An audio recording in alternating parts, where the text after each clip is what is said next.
Chapter 1270, A Ball of Light. Gu Honglang held Leng Hu with one hand, and it pained him to see her like this. After examining Leng Hu's arms, he was infuriated. A storm seemed to brew in his eyes. "Sister Hu, the bones in your arms are broken, and I'm afraid it'll hurt. But don't worry. I'll make her pay for this." Gu Honglang gave Leng Hu to Tao Hu before he walked up to Duan Chaoga. He was very tall, at least 15 centimeters taller than Chaoga. There was a murderous look in his eyes as he looked down at Chaoga, and his voice was as cold as ice. "Are you going to do it yourself, or do I have to do it for you?" His tone was relentless. Gu Honglang wanted to kill Duan Chaoga. Everyone's stomachs lurched when they heard this. Shit! This was only supposed to be a squabble between two students, not a duel. But now, Gu Honglang wanted to kill Duan Chaoga. That wasn't right at all. Seeing that things were going south, Jin Yuntao and his friends ran off to get help. Some went to look for Feng Wu, and some went to the Crown Prince's residence. Gu Honglang saw them leave, but he didn't care. He stared at Duan Chaoga with such a fierce look in his eyes. Those terrifying eyes reminded the others of an eagle. Many Year 1 students were frightened by the crazy look in Gu Honglang's eyes and stepped back involuntarily. That was so terrifying. However, Duan Chaoga was dauntless. She smirked. "Bring it on. I'm not afraid of you. Young lady, you're very brave." Gu Honglang gave her an eerie smile and moved suddenly. Before Chaoga could react, he struck out, a blazing ball of light forming between his palms. The Great Light. Everyone looked astonished, and they all stepped back. Chaoga's stomach lurched as well. Before she could react, that giant ball of light was falling down on her.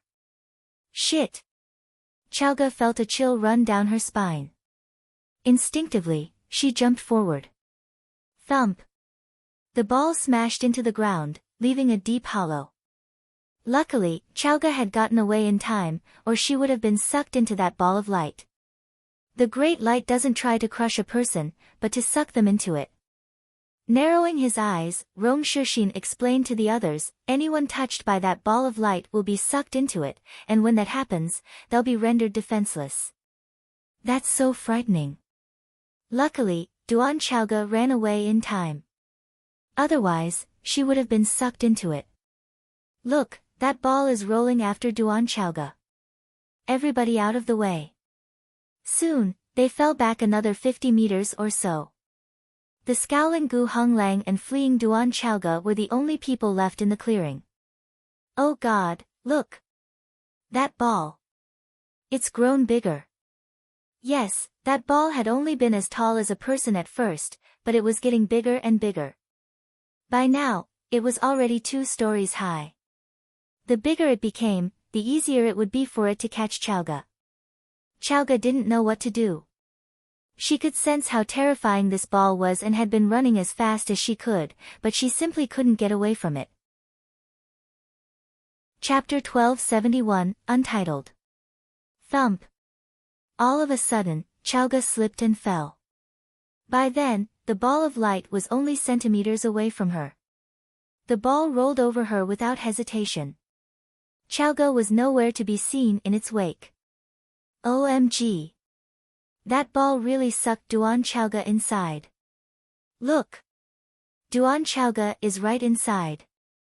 The ball was transparent, so they could see Chaoga right away. A hurricane suddenly started inside the ball, and it was brutal. Poor Duan Chaoga. The wind threw her around inside the ball, smashing her against its surface. Thud, thud, thud. Her forehead was bleeding, and she had bruises all over her body. In this confined space controlled by Gu Honglang, Chaoga was completely defenseless. The other students were terrified by this and looked at Gu Honglang in awe. That was the difference between a Year 2 and a Year 1 student. The latter would never stand a chance. Thud, thud, thud. Chaoga was still being thrown around, and Gu Honglang's grin became wider. Rong Shixin frowned.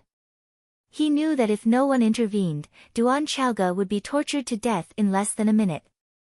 As the wind threw her around, her clothes were ripped and her skin began to show. Rong Shixin knitted his eyebrows. As president of the Year 1 students, he couldn't let something like this happen under his watch. Moreover, he recalled what Feng Wu was like. He stepped out and narrowed his eyes as he spoke to Gu Honglang. That's enough. Stop it. All eyes were on Rong Shixin. Seeing Duan Chaoga getting brutally abused, all the Year 1 students felt sympathy for her, because it could be any one of them. Now that Rong Shixin had stepped out, they all clenched their fists and began to see a little hope. Gu Honglang didn't see that coming. Glancing at Rong Shixin, he said, "Who are you to talk to me like that?" Frowning, Rong Shixin said calmly, "You can ask Duan Chaoga to apologize or beat her up, but don't you think it's highly inappropriate to treat a girl like this? So, do you want to save her?" Gu Honglang smirked. The next second, he grabbed Rong Shixin and said, "You can go inside with her." Rong Shixin had thought that he was at least as good as Gu Honglang, but he was wrong. Gu Honglang was so fast that he was in front of Rong Shixin before he knew it. Thump! Gu Honglang sealed off Rong Shixin's energy channels as soon as he caught him. After that, he tossed Rong Shixin into the ball. SSSS. Everyone drew in their breaths. How terrifying! Rong Shixin used to be the top student on the billboard. If Feng Wu hadn't risen to the top, he probably would have stayed there for a very long time. However, Rong Shixin couldn't even withstand a single strike from Gu Honglang, and had been tossed into the ball straight away. Gu Honglang was so frightening. If even Rong Shixin couldn't put up a fight, then who could? A hush fell over the crowd, and it was so quiet that one could hear the sound of falling leaves. "Since you care about her so much, you can die with her." Gu Honglang grinned maliciously. Chapter 1272, Feng Wu's Power, 1. Since Chaoga had broken Leng Hu's arms, Gu Honglang decided that he wasn't satisfied with just killing Duan Chaoga. "You're all useless." Gu Honglang glanced at the Year 1 students, not trying to hide the contempt in his eyes. Frustrated by his tone, the Year 1 students clenched their fists and were filled with anger. However, even Rong Shixin didn't stand a chance in front of Gu Honglang, so no one dared to speak up. Ph. Gu Honglang snorted. "Good-for-nothings like you have no right to be angry." He jabbed the forehead of a Year 1 student in front of him with his finger, and his tone was extremely arrogant. "You're all idiots." He kicked a student away. Imperial College was a rigidly stratified society. All Year 2 students were senior to Year 1 students, and it was common for the former to bully the latter. That was so frustrating. The Year 1 students clenched their fists with bloodshot eyes, but no one dared to do anything. The feeling was so awful. "Let's go." Seeing that the fight was over and that he had saved face after helping his sister, Tao Hu was ready to leave with his little gang. However, just then whoosh a streak of light flashed past. The giant's sturdy ball of light was pierced by a sharp dagger. The fat ball deflated as everyone watched. Duan Chaoga and Rong Shixin rolled out of the ball. Rong Shixin didn't look too bad. He had been sucked in just then and only had a few bruises on him. Duan Chaoga, however, wasn't as lucky. Gu Honglang had tortured her on purpose. As a result, she was covered in cuts and bruises. Feng Wu was filled with rage when she saw the unconscious Duan Chaoga. "Feng Wu. Feng Wu's here. Feng Wu's arrived. This is going to be good." Many people were reminded of Feng Wu's duel with Xian Yuan Yi the other day. Feng Wu had replaced Rong Shixin and become the top student on the billboard. After carefully examining Chaoga, Feng Wu saw that the wounds were only superficial. They might seem severe, but her internal organs weren't injured. Even so, Feng Wu was still furious. However, the angrier she was, the calmer she appeared. She took out some supreme-level potion and fed it to Chaoga. She then handed Chaoga over to another student. Please look after her for me, Feng Wu told Gong Sun Qing. Gong Sun Qing nodded solemnly and supported Chaoga with both hands. I will. The place had become very quiet, as though a storm was coming. Gu Honglang stared at Feng Wu with sharp eyes. That ignorant girl sabotaged his great light. How interesting. Gu Honglang stood where he was while Feng Wu walked toward him, moving as nimbly as a cat. She stopped in front of him. Their eyes met. Gu Honglang couldn't hide the surprise in his eyes when he saw her face. What a pretty girl. Who are you? Gu Honglang stared at Feng Wu with narrowed eyes. Year 1 and Year 2 had different living quarters and hardly ever talked to each other. To be more precise, Year 2 students didn't care what happened in Year 1 at all. Chapter 1273, Feng Wu's Power, 2. Feng Wu answered Gu Honglang in an indifferent voice, I'm Feng Wu. Feng Wu. Never heard that name. Gu Honglang's face remained expressionless. Feng Wu smirked. You'll soon remember it.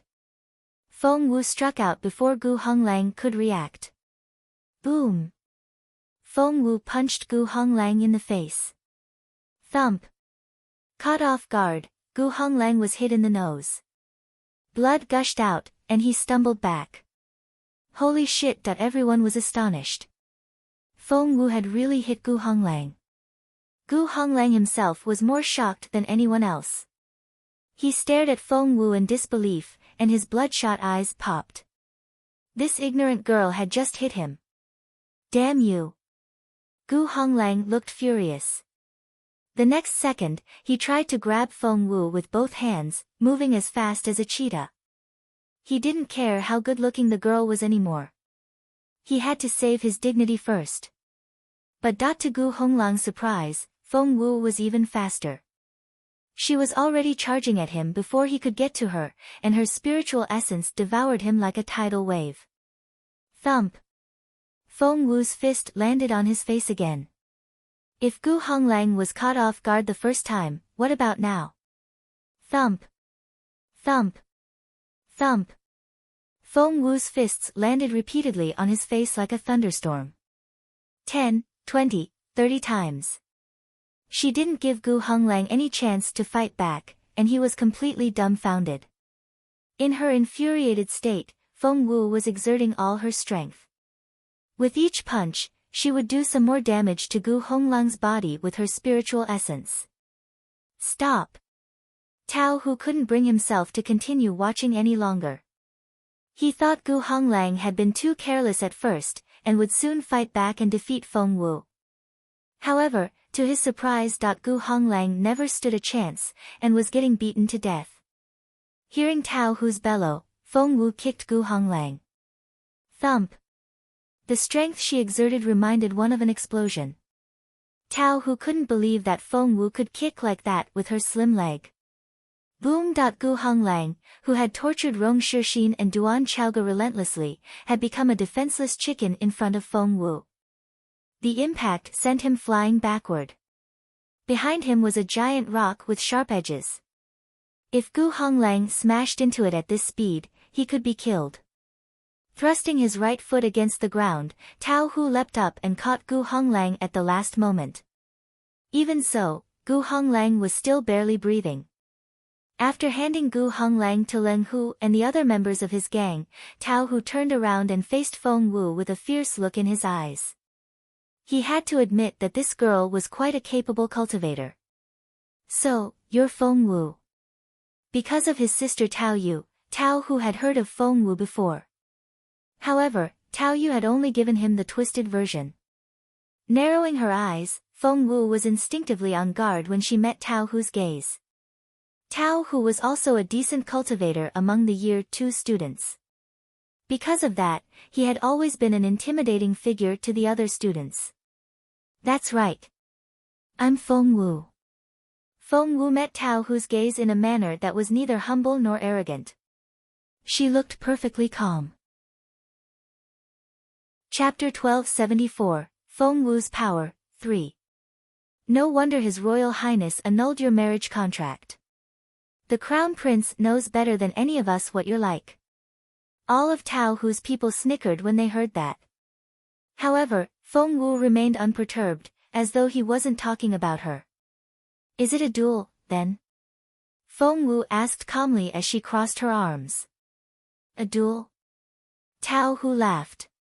To him, a duel was only for two people with similar cultivation levels, and this ignorant girl wasn't qualified to fight him. I don't do duels. Tao Hu stared at Feng Wu. I only have battles. Feng Wu smirked. So, you want to fight me? Tao Hu nodded solemnly. You're very good for a girl your age.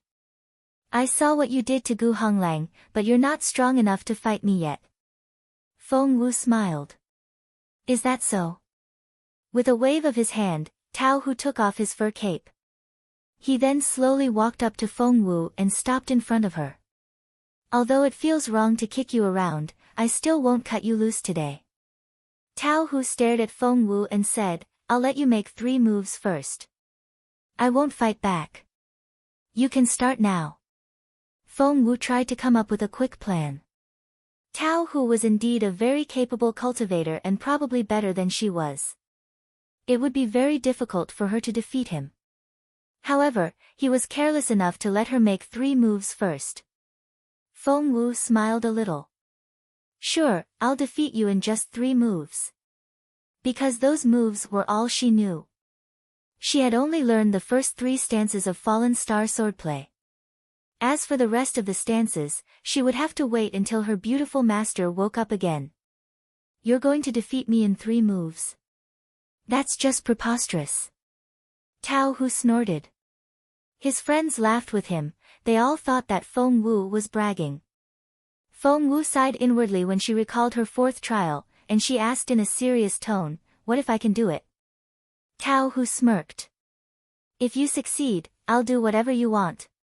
That was all she needed to hear. Smiling a little, Feng Wu said, here we go, then. Immediately after that, Flaming Sword appeared in Feng Wu's slender hand. Unfortunately, Fallen Star Sword hadn't been made yet, and Flaming Sword was all she could use for now. Feng Wu sighed in resignation.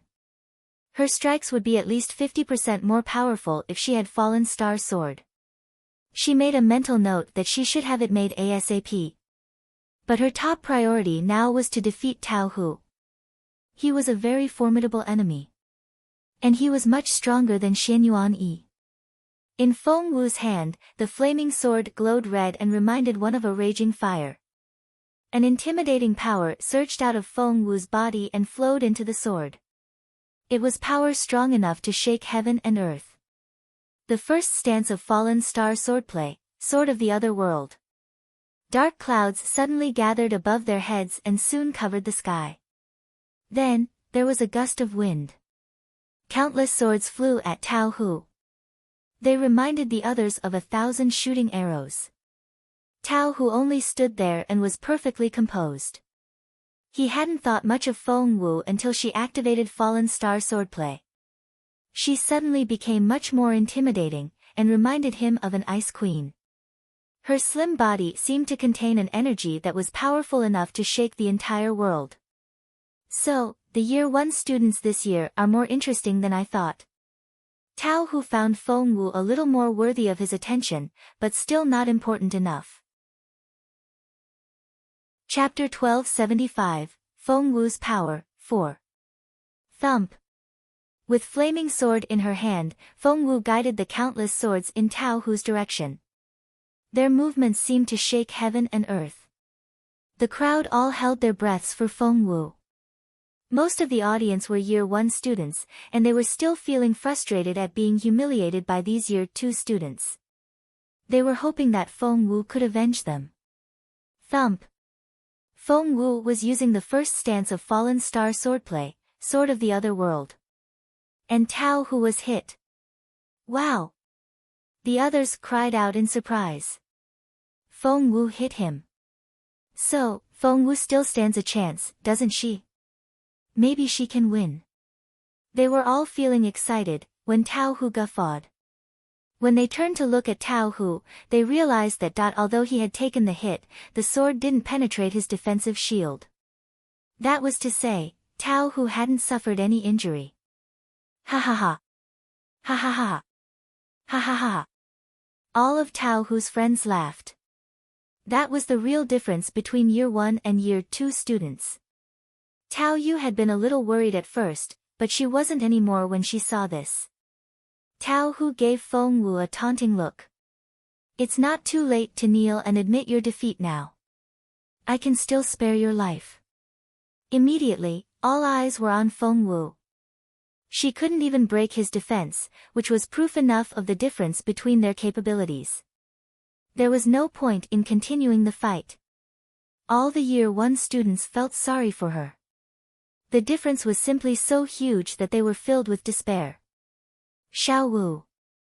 Even the dauntless Chaoga, who had just woken up, tugged at Feng Wu's sleeve and gave her a pleading look. Please stop fighting. You won't win, and you'll only be humiliated.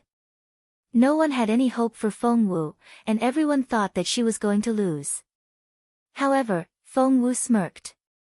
The second stance of Fallen Star Swordplay, Dancing Dragon in the Moonlight. A fire dragon shot out a flaming sword and flew at Tao Hu. Because her first stance wasn't able to break Tao Hu's defense, he didn't think much of her second stance either. How are you going to hurt me when you can't even break my defense? Tao Hu stood there without moving an inch, and had even crossed his hands behind his back. It was obvious that he wasn't going to do anything. Meanwhile, the Year 1 students all looked forward to Feng Wu's second move. If she could break his defense this time, she might have a chance. But... thump! The fire dragon charged out, moving as swiftly as a ghost, and the energy it gave off reminded one of a volcano. The impact seemed to twist the air. Thump! The dragon finally reached Tao Hu and struck him in the chest. Tao Hu stood there with his hands crossed behind his back as he watched Feng Wu with a taunting look in his eyes. He didn't need to put up a fight, because the fire dragon would never be able to break his defense. Thump! The fire dragon flew across the yard like a gust of wind and smashed into his chest. Boom! Tao Hu seemed to be covered by an invisible defensive shield, and when the fire dragon crashed into it, small cracks which looked like a spider web appeared on the shield. However, Chapter 1276, Feng Wu's Power, 5. The defensive shield remained intact until the fire dragon disappeared. Ha ha ha ha, Tao Hu guffawed. His friends laughed until they were in tears. How can she possibly think that she can defeat our boss? She's so ridiculous. She can't even break his defense, but she's still bragging about winning. Where did she get all that confidence? They were only attacking Feng Wu at first, but soon, they started criticizing all the Year 1 students. Look at their billboard. The top student is called Feng Wu.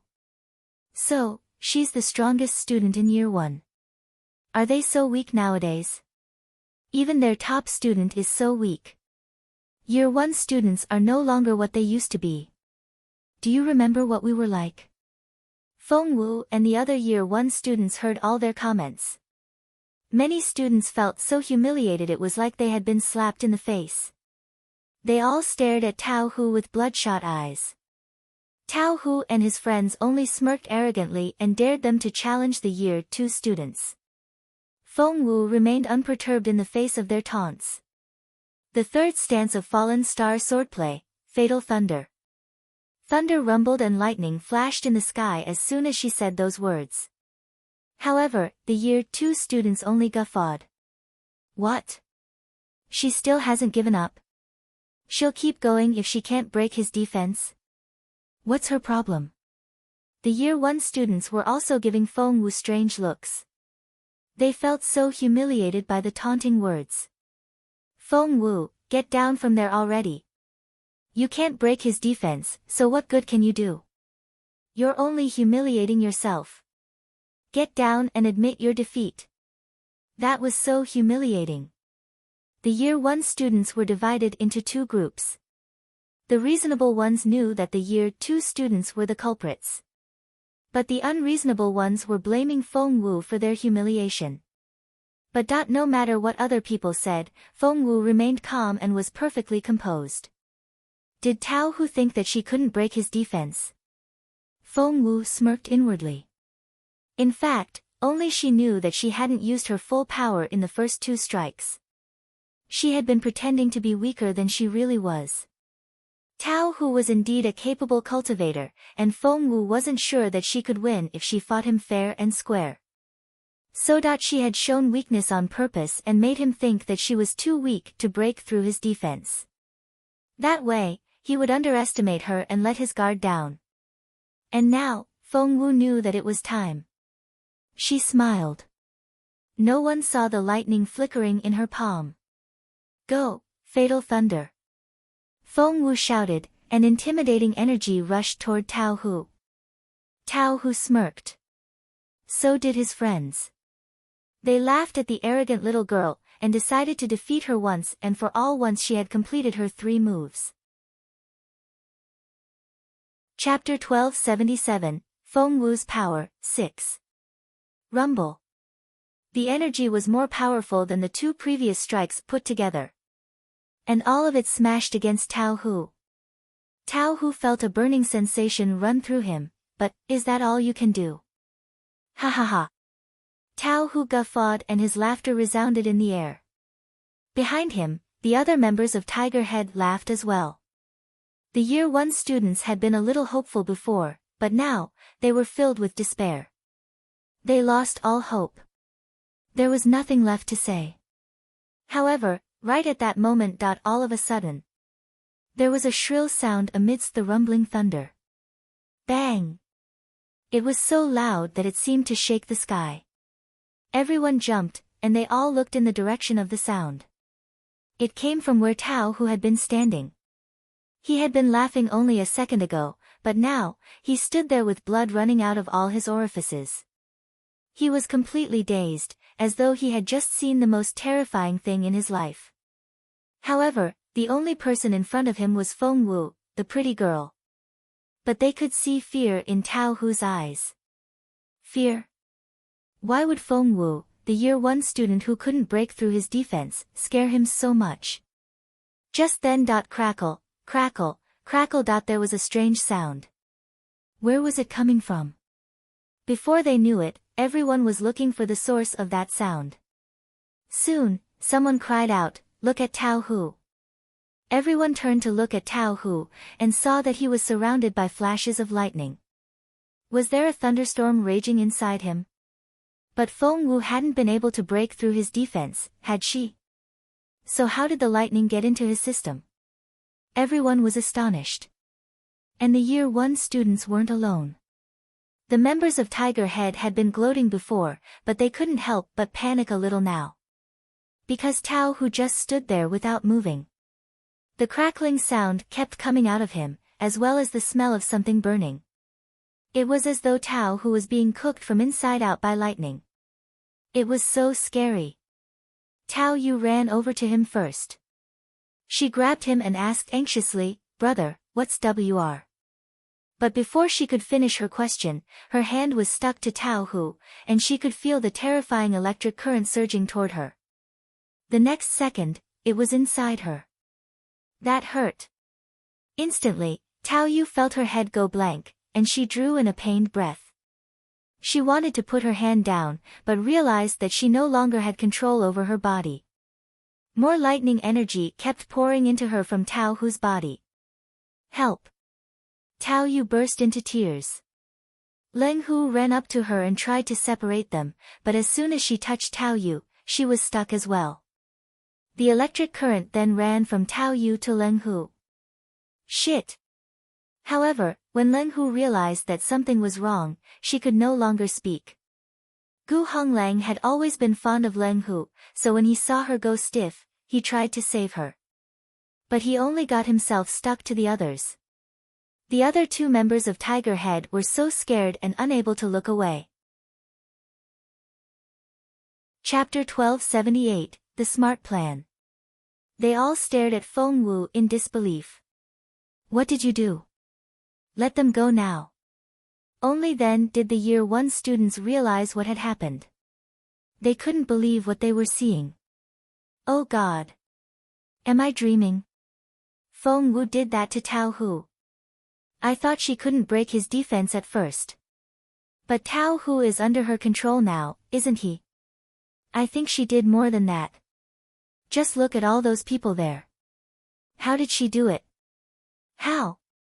Immediately, everyone was talking excitedly. They had been so miserable a moment ago, but that feeling had just been replaced with excitement. Feng Wu had won.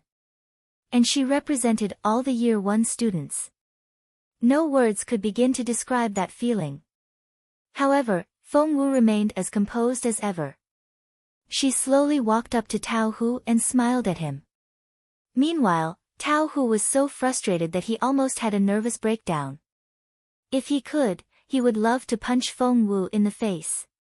He was supposed to be so much more powerful than this girl. But he had underestimated her. He really had. Feng Wu had made her first 2 strikes very flashy but with limited impact, which gave Tao Hu the impression that she wasn't strong enough to hurt him. Then, in her 3rd strike, she exerted all her strength. That was her true capability. He had let his guard down and walked into her trap.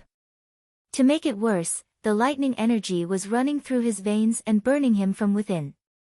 It was such a strange energy. Tao Hu's body was being destroyed under his very nose.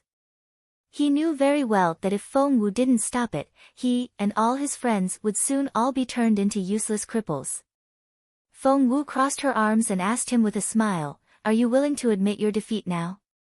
At that moment, what choice did Tao Hu have? He glared at Feng Wu with cold eyes that were filled with hatred. Feng Wu only smiled and didn't seem to sense his hatred at all. This damn girl. Feng Wu and Tao Hu didn't exchange a word, but they communicated with their eyes. In the end, Tao Hu gritted his teeth and said, "You win." "Brother, you." Tao Yu was so angry that her eyes turned red. Gu Honglang and the others were equally furious. But what other choice did he have? The lightning was still crackling inside him. If this continued, he would end up losing all his cultivation. "I admit my defeat." "You win." "I misjudged you and underestimated you." "I lost." Tao Hu glared at Feng Wu. Even if there was less hatred in his eyes, it was still there. Feng Wu smiled a little. She didn't care how much he hated her. So many people already hated her, Tao Hu would just be one more. Feng Wu nodded. "You've admitted your defeat. Good." Then, with a wave of her hand, Feng Wu drew back something that resembled a web made from lightning. Instantly, a weight seemed to be lifted off Tao Hu's shoulders. His knees buckled and he almost collapsed. Chapter 1279, I hope you won't regret it later. "Brother," the other 2 members of Tiger Head reacted quickly and caught Tao Hu in time. Tao Hu was covered in his own sweat, as though he had just climbed out of an icy pond. He glared at Feng Wu with eyes filled with hatred. "You brat. I won't forget this." Tao Hu turned to leave after saying those words. "However, I thought we had a deal, but you're leaving just like that." "Senior Tao Hu, are you someone who goes back on your word?" Feng Wu chuckled behind him. Tao Hu twitched and had to fight back his impulse to kill Feng Wu right there and then. It was already a great humiliation for him to lose to a Year 1, so what more did this girl want? Tao Hu was shaking with anger as he clenched his fists. "Feng Wu, you're pushing it." Once she regained her freedom, Tao Yu glared at Feng Wu. "You do realize that you'll be in Year 2 one day, don't you?" By that, she meant that the others could get their revenge when Feng Wu was in Year 2. However, Feng Wu only smiled. "That's right. I'll become a Year 2 student, but not that far off in the future." Not that far off in the future. Many people began to give Feng Wu strange looks. After a pause, Feng Wu smiled. "So, my hope of skipping a grade will depend on you lot." Skip a grade. Everyone from both Year 1 and Year 2 were astonished at that statement. Skip a grade. Feng Wu was going to Year 2 right now. The Year 1 student talked among themselves. How long has it been since school started? Why is Feng Wu already planning to skip grades now? But she only just got here. But honestly, if she's good enough to defeat Gu Honglang and Tao Hu, she's good enough to be a Year 2 student. She's not just good enough to be in Year 2. If I remember correctly, Tao Hu is ranked 100th in Year 2 now. Instantly, everyone fell silent. They remembered how they used to laugh at Feng Wu when her name wasn't on the billboard, saying that she had only gotten in because she cheated or because of her connections. But as it turned out, she was already strong enough to go to Year 2. Moreover, she would be a capable cultivator there as well. The members of Tiger Head had their own ideas. Tao Hu smirked. He decided that he would let Feng Wu go to Year 2. When that happened, he would show her a good time. Do you want to skip grades? There was no warmth in Tao Hu's eyes. Feng Wu smiled. That's right. Senior Tao, won't you welcome me there? Of course I will. Tao Hu smirked. I hope you won't regret your decision. The Year 2 students were in a separate quarter known as Initial. There were so many capable cultivators there that Feng Wu wouldn't be able to stand out as much. Feng Wu smiled. So, Senior Tao, are you going to be my guarantor, then? Feng Wu had filled in her application, but apart from Chief Chiao's signature, she would also need 5 Year 2 students as her guarantors.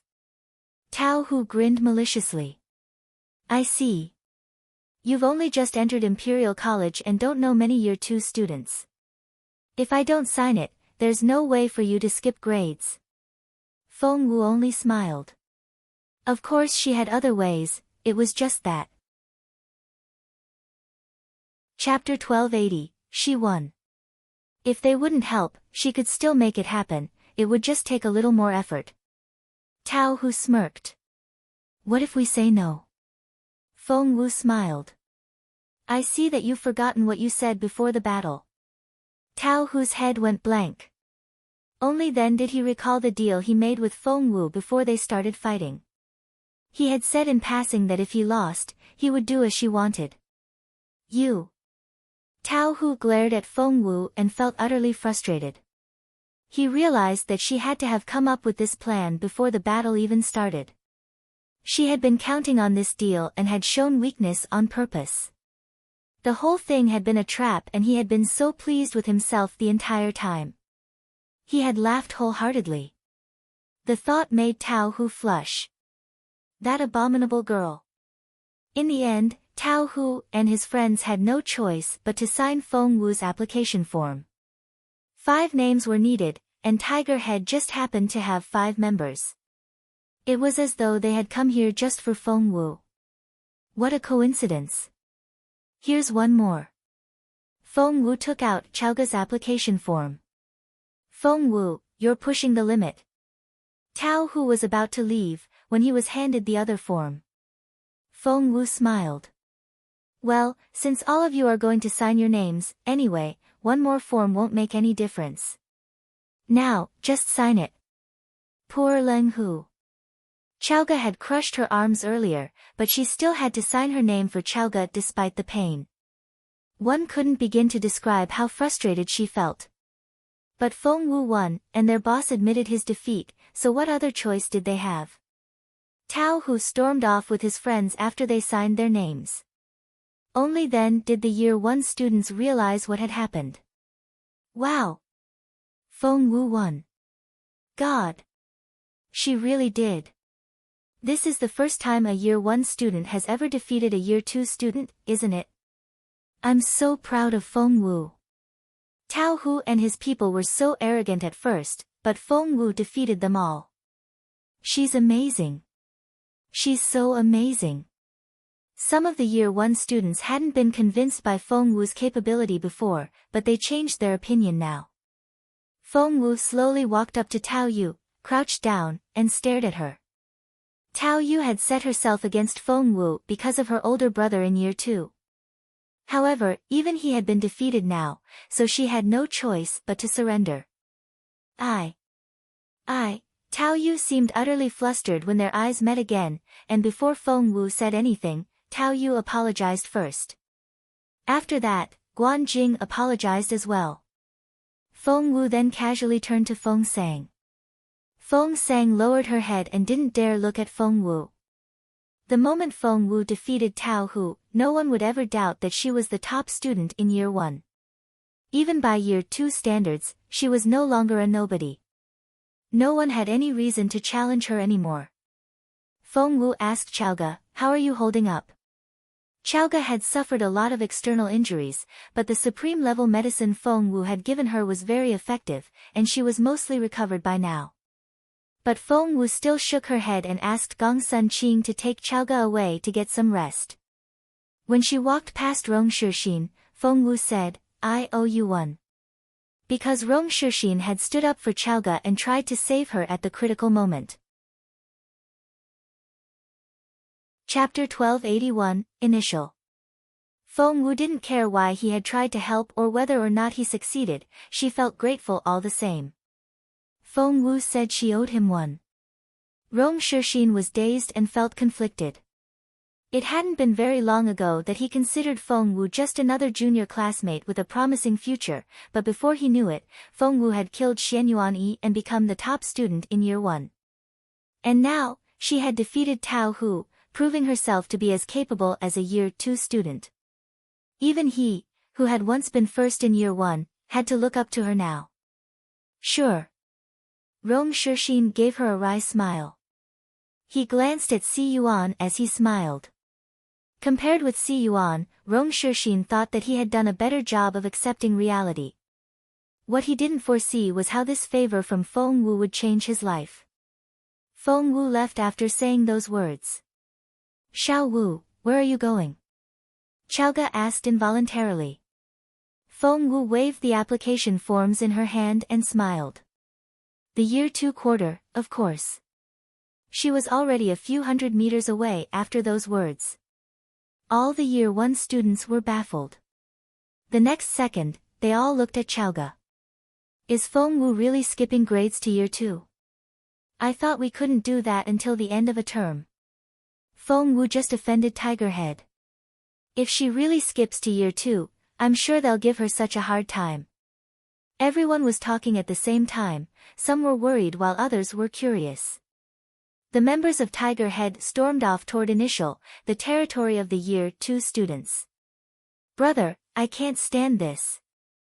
Gu Honglang looked at Tao Hu. Tao Hu was furious as he clenched his fists and his eyes turned bloodshot red. "I won't forgive her for what she did." Tao Hu gritted his teeth. "Does she want to become a year 2 student? Fine. I'll give her what she wants." Tigerhead had already been established for a few years and had gained a reputation. They were confident that once Feng Wu came to year 2, they could make her life a living hell. "Who are you talking about?" They heard a cheerful voice behind them when they were still discussing angrily among themselves. And they all paled as soon as they heard it. "Feng Wu. Are you following us?" Leng Hu glared at Feng Wu. Feng Wu smiled and nodded, looking very sincere. "That's right." Leng Hu said, "We've done as you asked, what more do you want?" Feng Wu only smiled. "I won't be able to get into the year 2 area without a guide. Of course I have to follow you people. Are you going there now?" "That's right. I need Chief Chiao's seal on these forms." Feng Wu waved the application forms in her hand. There was a deadline to her trial. If she couldn't finish it within the next 10 days, her broken star piece would be gone forever. Leng Hu stared at Feng Wu. Her friends all looked alarmed as well. As far as they knew, Chief Chiao wasn't exactly a just leader. Apart from being biased toward those he considered his own, he also favored the more talented students. Feng Wu had shown so much potential at such a young age and was bound to have a promising future. She was just the type that Chief Chiao preferred. The members of Tiger Head couldn't stand the idea of Feng Wu joining Year 2 and becoming a favorite of Chief Chiao. However, could they refuse to take her there? Of course they couldn't. Hence, after much hesitation when they reached the entrance of Initial, Tao who still led Feng Wu inside. Chapter 1282, Aren't you afraid that she'll get back at you? Year 1 students were the only ones that didn't have an area of their own. Starting from Year 2, each year had their own territory. This area known as Initial was created when an unknown master cracked the space open. From above, one could see that the entire Initial consisted of a mountain. Grotesque stones protruded out of various peaks, and everywhere one turned, the ground was covered with thick growth, the foliage so thick it blocked out the sun. The teaching buildings and dormitories were scattered over the slopes. The members of Tiger Head didn't want to hang out with Feng Wu after they led her inside. So, they quickly walked away, leaving her behind all by herself. Feng Wu rubbed her nose and realized that she would need a guide here, since she didn't know her way around. She quickly glanced around the area. Soon, she saw someone passing by. Since it was so hard to find a passerby, Feng Wu decided that she should grab this chance. So, she quickly ran after the person. It was a teenage boy in a green robe, which made him blend into the background. He was moving so fast that Feng Wu almost lost track of him. But Feng Wu was as persistent as ever. If she wanted to get something done, she would stick to it to the end. Whoosh! Activating Phoenix Dance, Feng Wu moved as fast as she could. The green-robed teenager was on his way back to his dormitory after practice, when he noticed that he was being followed. He was amazed at the fact that someone would dare follow him in Initial. How interesting! He exerted more power and quickened his pace, thinking that he could easily throw the person off. However, the person behind him moved faster as well and was still following him. Frowning, the green-robed teenager looked over his shoulder, trying to see who was bold enough to offend him here. However, he stumbled as soon as he saw her face and almost tripped. What a beautiful girl! She had exquisite features and was stunningly beautiful, but she was only a teenager now. In a few years, no one would be able to resist her beauty. Ahem. Despite his astonishment, the green-robed teenager kept his expression very serious. You're not a Year 2 student. That was a statement. The green-robed teenager had been cultivating in seclusion and didn't know many fellow classmates. However, this girl was simply too beautiful. He knew he would have noticed her if she were a Year 2 student. Since Feng Wu was a stranger here, she didn't dare be reckless. With a sweet and innocent smile, she asked, "Brother, are you a Year 2 student?" Who could bring themselves to give such a lovely girl the cold shoulder? So, the teenager nodded and said, "Yes." While Feng Wu struck up a conversation with the teenager, the members of Tiger Head were discussing among themselves as well. Leng Hu snorted. We lured Feng Wu into Shu Yunruo's territory on purpose. He should be cultivating at this time of day. He's not going to be very forgiving. Gu Honglang glanced at Leng Hu and said, "So that's why you insisted on taking this path. You're trying to set her up." Leng Hu snorted.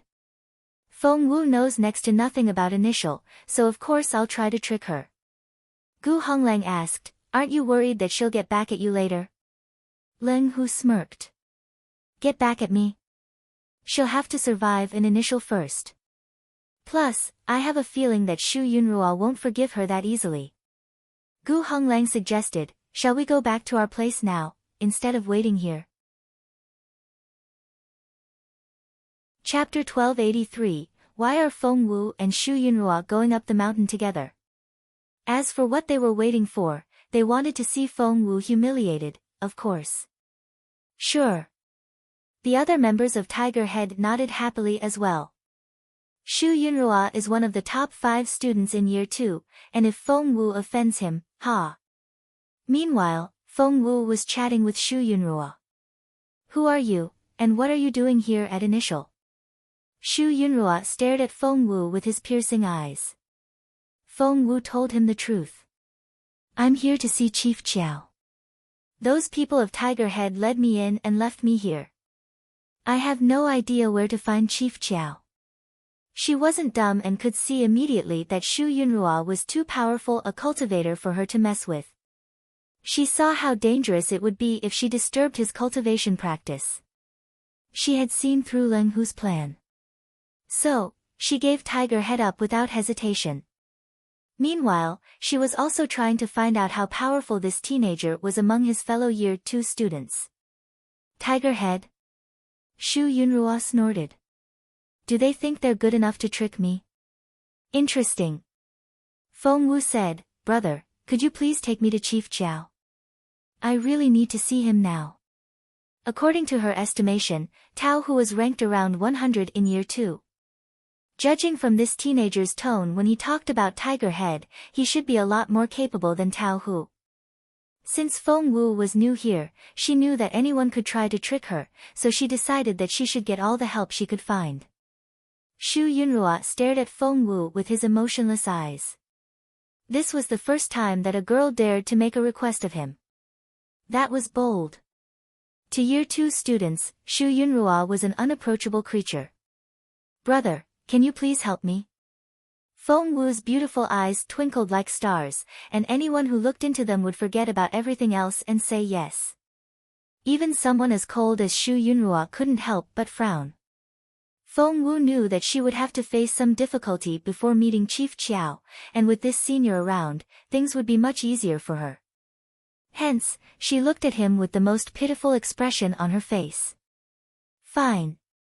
Shu Yunrua rubbed his forehead. I'm on my way to Chief Chiao myself. I'll take you there. Wow. Really? Feng Wu's eyes lit up in pleasant surprise. Thank you, senior. May I have your name? I'll keep you in my prayers. No need. Shu Yunrua shook his head. He didn't know why he said yes either. Usually, he was all about keeping to himself, and kept his distance from the other students. However, something about this girl made him want to get close to her. What a strange girl, thought Shu Yunrua. As expected. On their way up the mountain, Feng Wu saw that the roads were heavily guarded. Without Shu Yunrua, she would never be able to pass through, let alone meet Chief Chiao. Meanwhile, in the distance. What? Am I seeing things? Is Feng Wu going up the mountain with Shu Yunrua now? No, you're right. We can all see it. That's impossible. Shu Yunrua has always been so arrogant and unapproachable. Not only didn't he punish Feng Wu, he's also chatting happily with her as well. That's right. And he's taking Feng Wu to Chief Chiao with a smile on his face. Chapter 1284, Unexpected Treatment. All the members of Tiger Head were dumbfounded. They looked at one another in disbelief and were all astonished. Maybe they already know each other. Leng Hu could only try to deceive herself with those words. Feng Wu had no idea that Tiger Head was still tracking her. Right now, she was trying to figure out what to say next. As a Year 1 student, it wasn't easy for her to get into initial. It was common knowledge that the top student in Year 1 was qualified to enter initial, but only once a year. Feng Wu was using her only opportunity this year, and if she couldn't get it done this time, she would have to wait another year if she wanted to come here again. Hence, she decided that she had to succeed this time. Soon, they arrived at the top of the mountain. The top of the mountain wasn't very spacious, but a quaint, 100-square-meter courtyard had been built there. The courtyard was surrounded by precipitous cliffs on all sides, and the thick mist in the valley made it impossible to see the bottom, which further reflected how unfathomably formidable this place was. With Shu Yunrua at her side, no one asked Feng Wu any questions, and they arrived at the top of the mountain without running into any obstructions. Outside the courtyard. Young Master Yunrua. 2 guards stood outside the courtyard, and they greeted Shu Yunrua when they saw him. Shu Yunrua nodded at them. Is Chief Chiao inside? The 2 guards said yes. Because it was Shu Yunrua, no permission was needed, and the 2 of them walked in directly. Chief Chiao was sitting in the yard with a book in one hand and a cup of tea in the other. The teacup was transparent, and one could immediately see the green tea leaves within.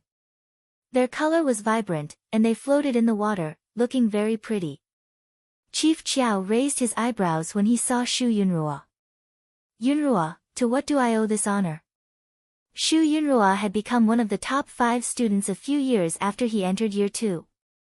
Thus, Chief Chiao had been giving him a lot of attention. Shu Yunrua remained as indifferent as ever in front of Chief Chiao. He only gave the chief a nod before looking at Feng Wu. Now that he had brought her here, she was on her own. Shu Yunrua turned to leave. Chief Chiao was confused when he saw Feng Wu walk out from behind the boy. He found the girl familiar and wondered if they had met before. And you are? Chief Chiao put down his book and gave Feng Wu an unhurried glance. Hello, Chief Chiao, I'm here to apply to skip grades. Feng Wu handed Chief Chiao the application forms as she spoke. She secretly hoped that Chief Chiao hadn't heard anything bad about her from Chiao Yi yet. Otherwise, she might fail this mission. Skip grades? Chief Chiao glanced at the application forms to find the signatures of Chief Yu and 5-year 2 students on them, and he raised his eyebrows. He then read the content in the Achievements Since Enrollment column, and his eyes widened. Since becoming a student here 3 months ago, she rose from a level 4 spiritual grandmaster to level 9, killed Xianyuan Yi, and took first place on the billboard. All her achievements were listed there, and any one of them would make a person's eyes widen. Chief Chiao had been indifferent to Feng Wu at first, but after reading her resume, he became intrigued. No one would be able to make up such stories here in Imperial College, because he had the authority to read all internal files. You've risen from level 4 to level 9 of the spiritual grandmaster stage in as short a time as 3 months. Is that true? Shu Yunrua was about to leave, but he paused when he heard that and looked back at Feng Wu. Chapter 1285, Too Late. Despite her harmless appearance, the girl could be so violent deep down. Good. Chief Chiao nodded as he read on. He then looked up and beckoned Feng Wu over. Kiddo, why are you still standing there? Come here and sit with me. His attitude had changed so drastically. Feng Wu let out a breath of relief, thinking that it was going to be her lucky day today. Chief Chiao, my fate is in your hands now, said Feng Wu with a smile. Chief Chiao said grumpily, my year has no reason to turn away a student as excellent as you. Dong, bring me my seal. Dong was a year 2 student and was currently working as Chief Chiao's personal assistant. She soon came back with the chief's seal and handed it to Chief Chiao with a smile. Chief Chiao said amicably, Feng Wu, be a good student here. Bring initial honor now, and initial will be proud of you in the future. Thank you, Chief Chiao. Feng Wu stared at the seal in his hands. She wished the man would stop babbling and put the seal on the form already. Still holding the seal, Chief Chiao turned to Shu Yunrua and said, Yunrua, Xiao Wu will be the youngest student here, so keep an eye on her and make sure no one picks on her. Got it? Shu Yunrua, who had always looked so unapproachable, actually nodded. That was a surprise. Chief Chiao smiled and was about to put his seal on the application form when, Dad. They heard a shriek. That voice. Chief Chiao put down the seal, looked up, and found his daughter at the door. Dad. Chiao Yi rushed in panting with flushed cheeks after all the running. Chief Chiao was concerned. Why are you in such a rush? What's wrong? Chiao Yi spotted Feng Wu as soon as she walked in. She couldn't stand to be in the same room as the girl. Chiao Yi snorted, walked up to Chief Chiao, and took his arm. Dad, come with me. I need to talk to you. Chief Chiao waved his hand. Why the rush? Let me put this seal on first. Chief Chiao wanted to put his seal on the application form first so that he could see Feng Wu and Shu Yunrua on their way. That way, he would be able to talk to his daughter alone. Dad. Qiao Yi would never let her dad put his seal on the form, so she tried to drag him away. Chief Qiao had always doted on his daughter. Since Qiao Yi wouldn't relent, he could only give Feng Wu a wry smile and let his daughter drag him away. Qiao Yi burst into tears as soon as they went to the other room. Hearing the broken sobs coming from the other room, Xu Yunruo glanced at Feng Wu suspiciously. Did you offend her before? Feng Wu shrugged. I slapped her the other day. Even someone as unperturbed as Xu Yunruo couldn't help but open his eyes wider when he heard those words. He then cleared his throat and gave Feng Wu a thumbs up. He had thought that she was a harmless little thing, but as it turned out, she was anything but harmless. However, that only made Xu Yunruo even more intrigued. In the other room, Dad. This Feng Wu is abominable. Before she came to Imperial College. And after she got in. Chapter 1286, Leave. She's the worst student ever. Holding her father's arm, Qiao Yi trashed Feng Wu with the worst slander she could think of until Feng Wu sounded like the worst student alive. Chief Qiao was frowning the entire time without saying a word. Qiao Yi cried out, Dad. She hit me. That statement set her father off. Chief Qiao asked, What did you say? Qiao Yi cried like a pretty flower in the rain. Dad, it happened the other day in the Year 1 office. Feng Wu. It was Qiao Yi's coup de grace. She accused Feng Wu between broken sobs, making the latter into this domineering girl who had been abusing her power. Feng Wu had given Chief Qiao a good impression at first, but after Qiao Yi's repeated slander, Chief Qiao changed his opinion of Feng Wu as well. Is she really that kind of person? Chief Qiao frowned. Seeing that her father had wavered, Qiao Yi went on crying, making more excuses.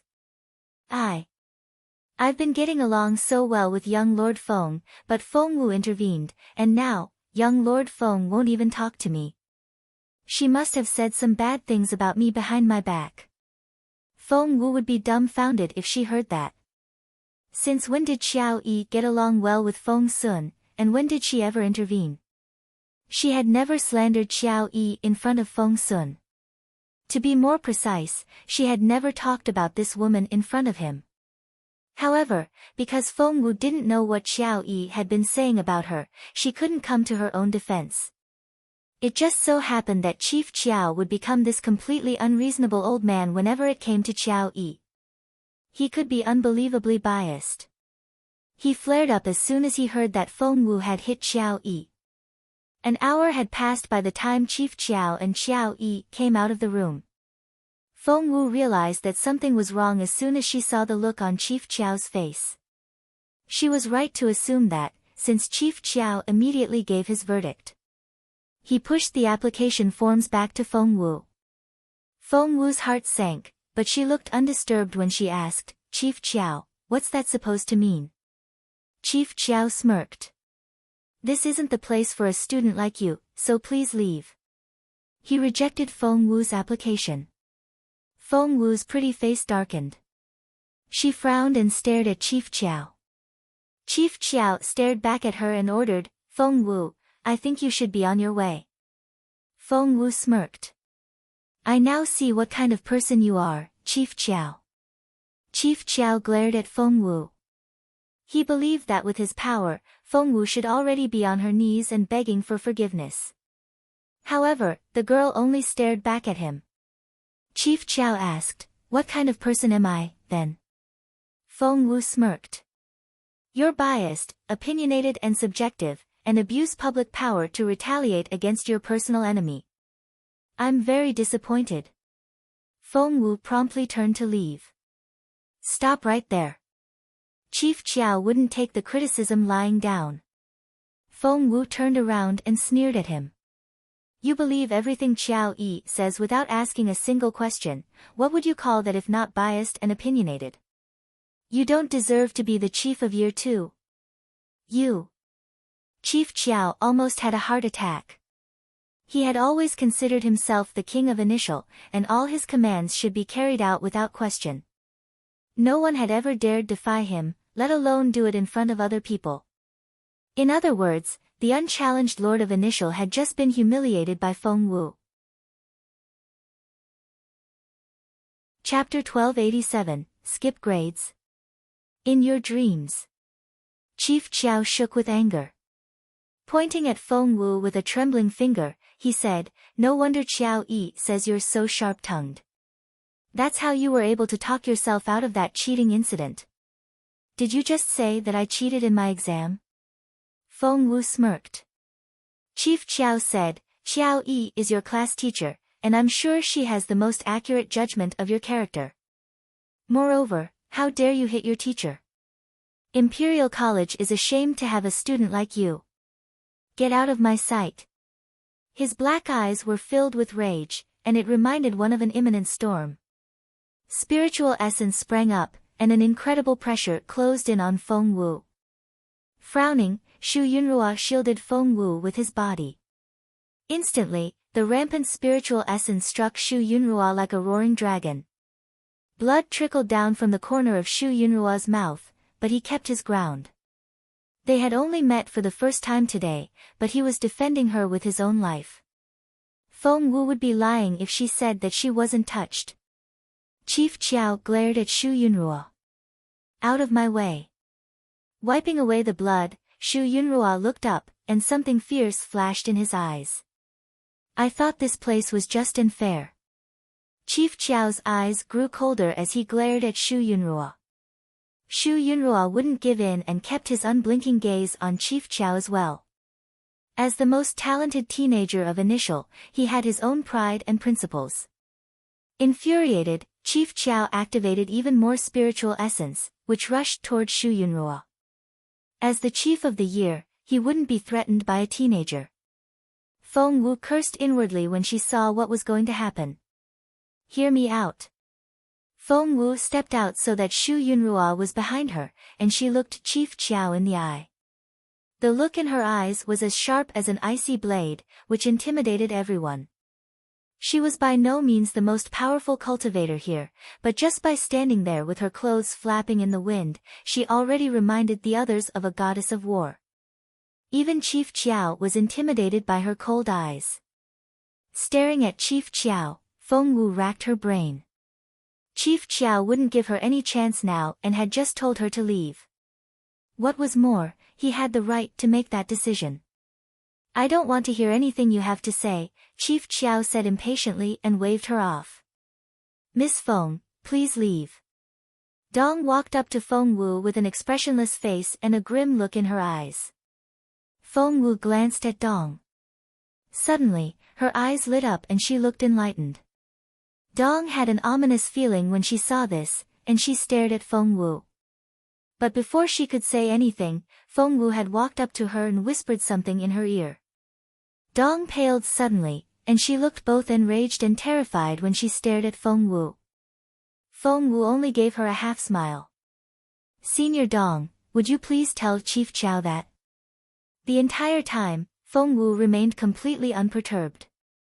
Dong, on the other hand, clenched her fists. After throwing another dirty look at Feng Wu, she walked back to Chief Chiao. Chief Chiao only smirked. "I don't care what connections you have. Feel free to have Mr. Fang speak up for you." Chiao Yi gloated and gave Feng Wu a taunting look. "You want to skip grades?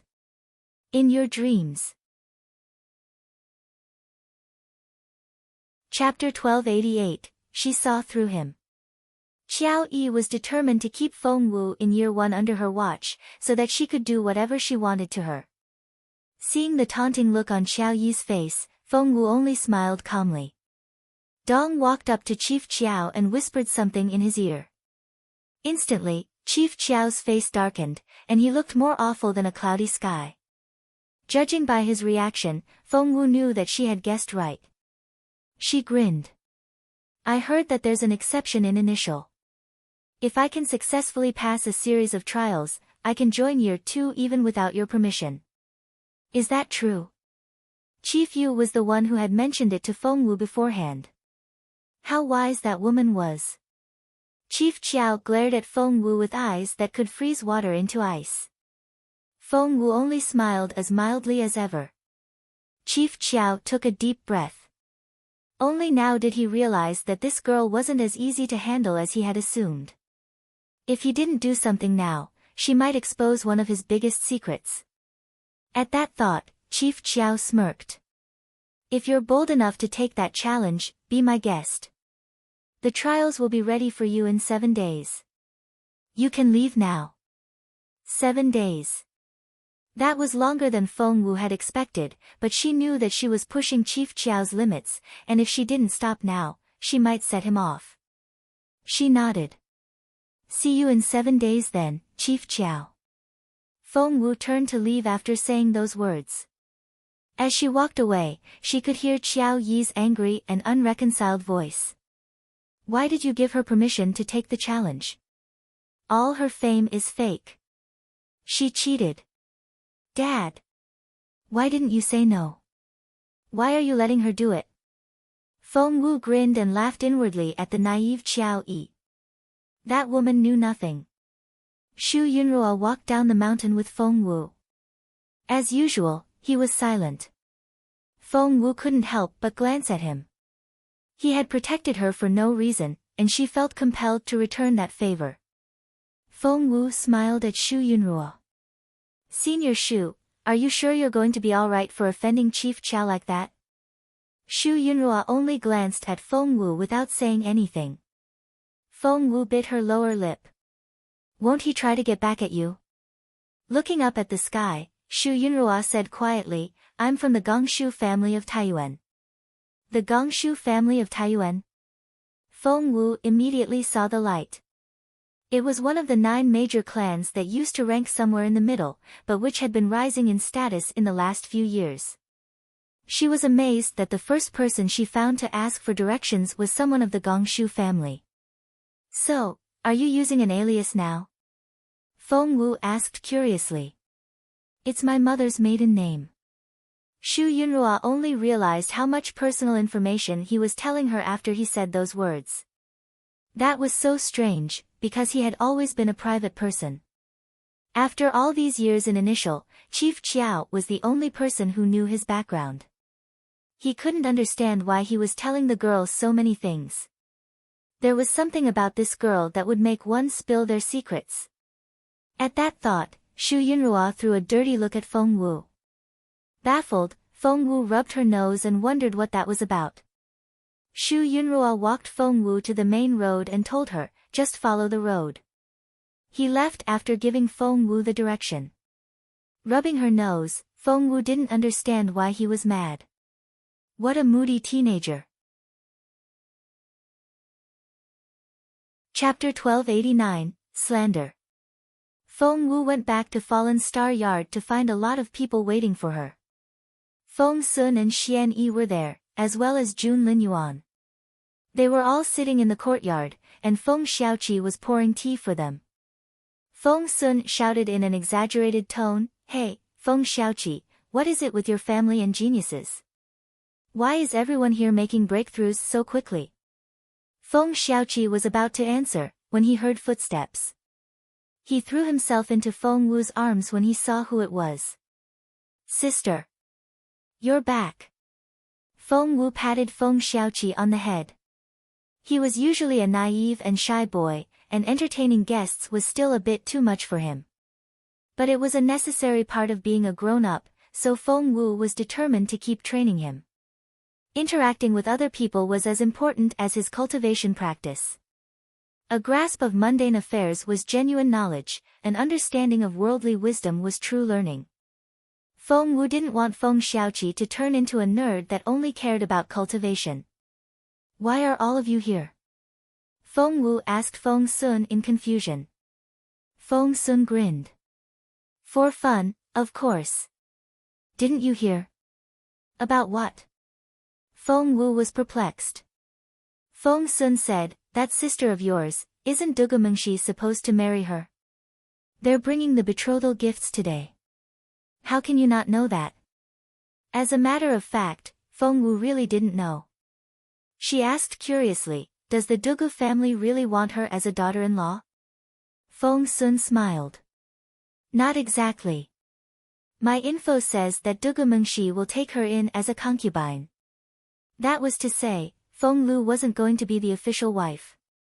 Feng Wu found that very reasonable. However, Feng Sun said, of course I won't let them do that, so I said no. Feng Wu stared at Feng Sun. But why? Don't you understand? You little fool. Feng Sun jabbed Feng Wu's smooth forehead with a finger. Feng Lu is your sister. If she becomes the Dugu family's concubine, your reputation will be ruined along with hers. That's why I won't let it happen. Feng Wu was speechless. You little fool, if those words had been from Jun Linyuan, she would be halfway through the 4th trial already. By the way, I heard that you went to Imperial College. Feng Sun didn't care about Feng Lu, but he wanted to know everything Feng Wu did. It suddenly occurred to Feng Wu that Jun Linyuan needed to be present at the trials 7 days later. Otherwise, she wouldn't be able to finish her task. So, she nodded immediately. That's right. I'm going to skip year 1. That's my sister. How ambitious. Feng Sun gave her a thumbs up. With your capability, you totally deserve to be in year 2. If that's the case, make sure you all come to watch me take the challenge 7 days later. Feng Wu grabbed the opportunity and invited the 3 men. The challenge? Feng Sun raised an eyebrow. Are you saying that Xiao Lingxiao won't let you skip grades? Feng Wu smiled. It doesn't matter. I'll prove my capability. Feng Sun was confused. But he should have let you. That old man likes talented students the most, he should think very highly of you. Chaoga added, Chief Qiao's daughter is Qiao Yi. Feng Sun immediately saw the light. So, someone has been saying bad things about you. He then smirked. She's not the only person who knows how to do that. After what she did to you, I'll make sure she's no longer a teacher of Imperial College. Chapter 1290, The Arrogant Crown Prince. That was the benefit of being part of the privileged class. A single sentence from Feng Sun was enough to determine Miss Qiao Yi's fate. And don't worry about skipping grades. I'll take care of it for you. Feng Sun patted his chest. He wouldn't let anyone pick on his sister. However, Feng Wu stopped him. Wait. Her mission was to get into year 2, become a top 10 student, change Jun Linyuan's opinion of her, and cheer him up so that he would call her, my little fool. To do that, Feng Wu would need an opportunity to demonstrate her capability, and the challenge was perfect. I'll impress them with my own capability. Feng Wu looked at Feng Sun and said earnestly, I'll win their respect myself. Feng Sun patted her on the head. You know, if old Xiao is determined to make you fail, he'll make the challenge trials hell mode. Huh? Feng Wu looked confused. Feng Sun rolled his eyes at her. What do you take that challenge for? It's known as a Dragon's Gate, and the battles are divided into a few different levels.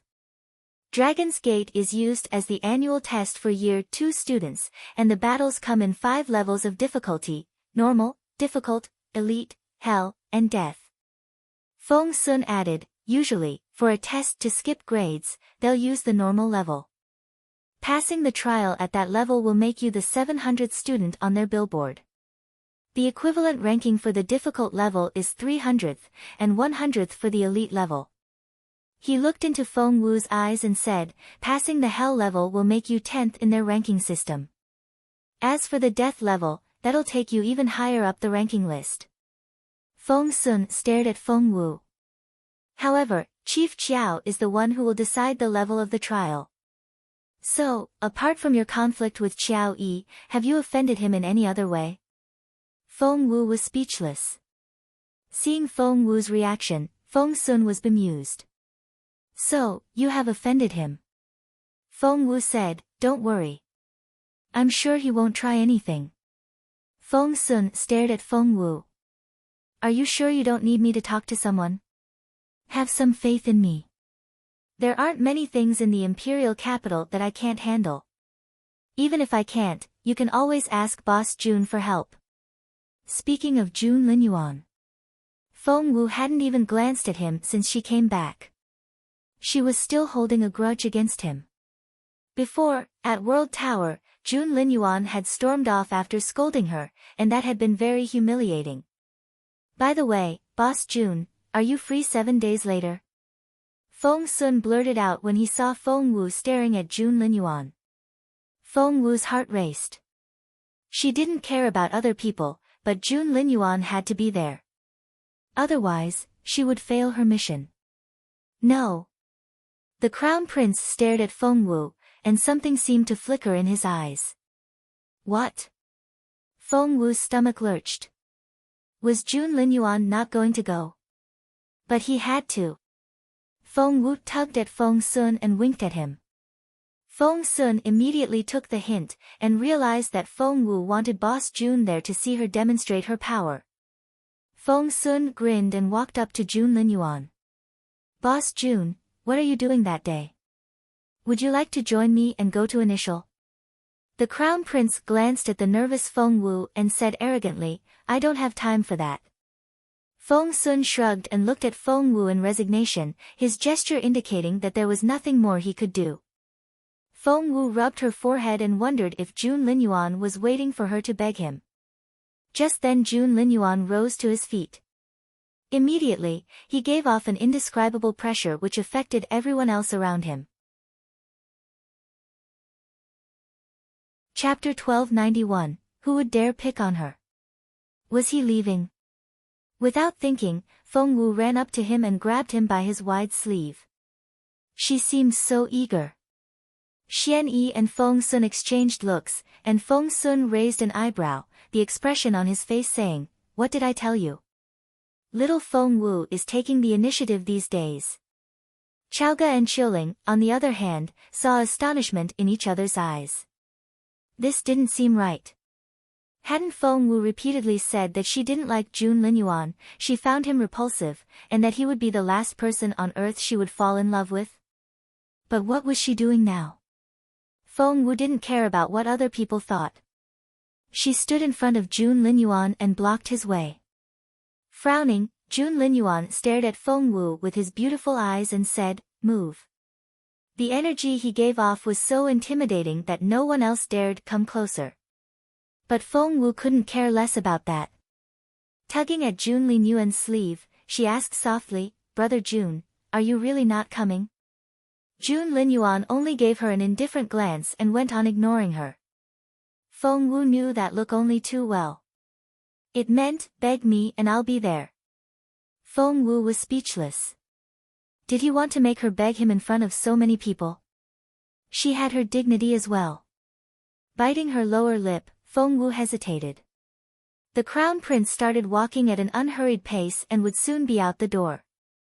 June Linyuan. Biting her lower lip, Feng Wu said, I'm begging you. Please come. What? The Crown Prince's black eyes twinkled. Tugging at his sleeve, Feng Wu said, Yes, I'm begging you. Will you please come and watch? June Linyuan snorted and raised his chin. Are you begging me now? Feng Wu said, Yes, that's exactly what I'm doing now. Will you please come watch me fight? She swayed his arm back and forth as she spoke.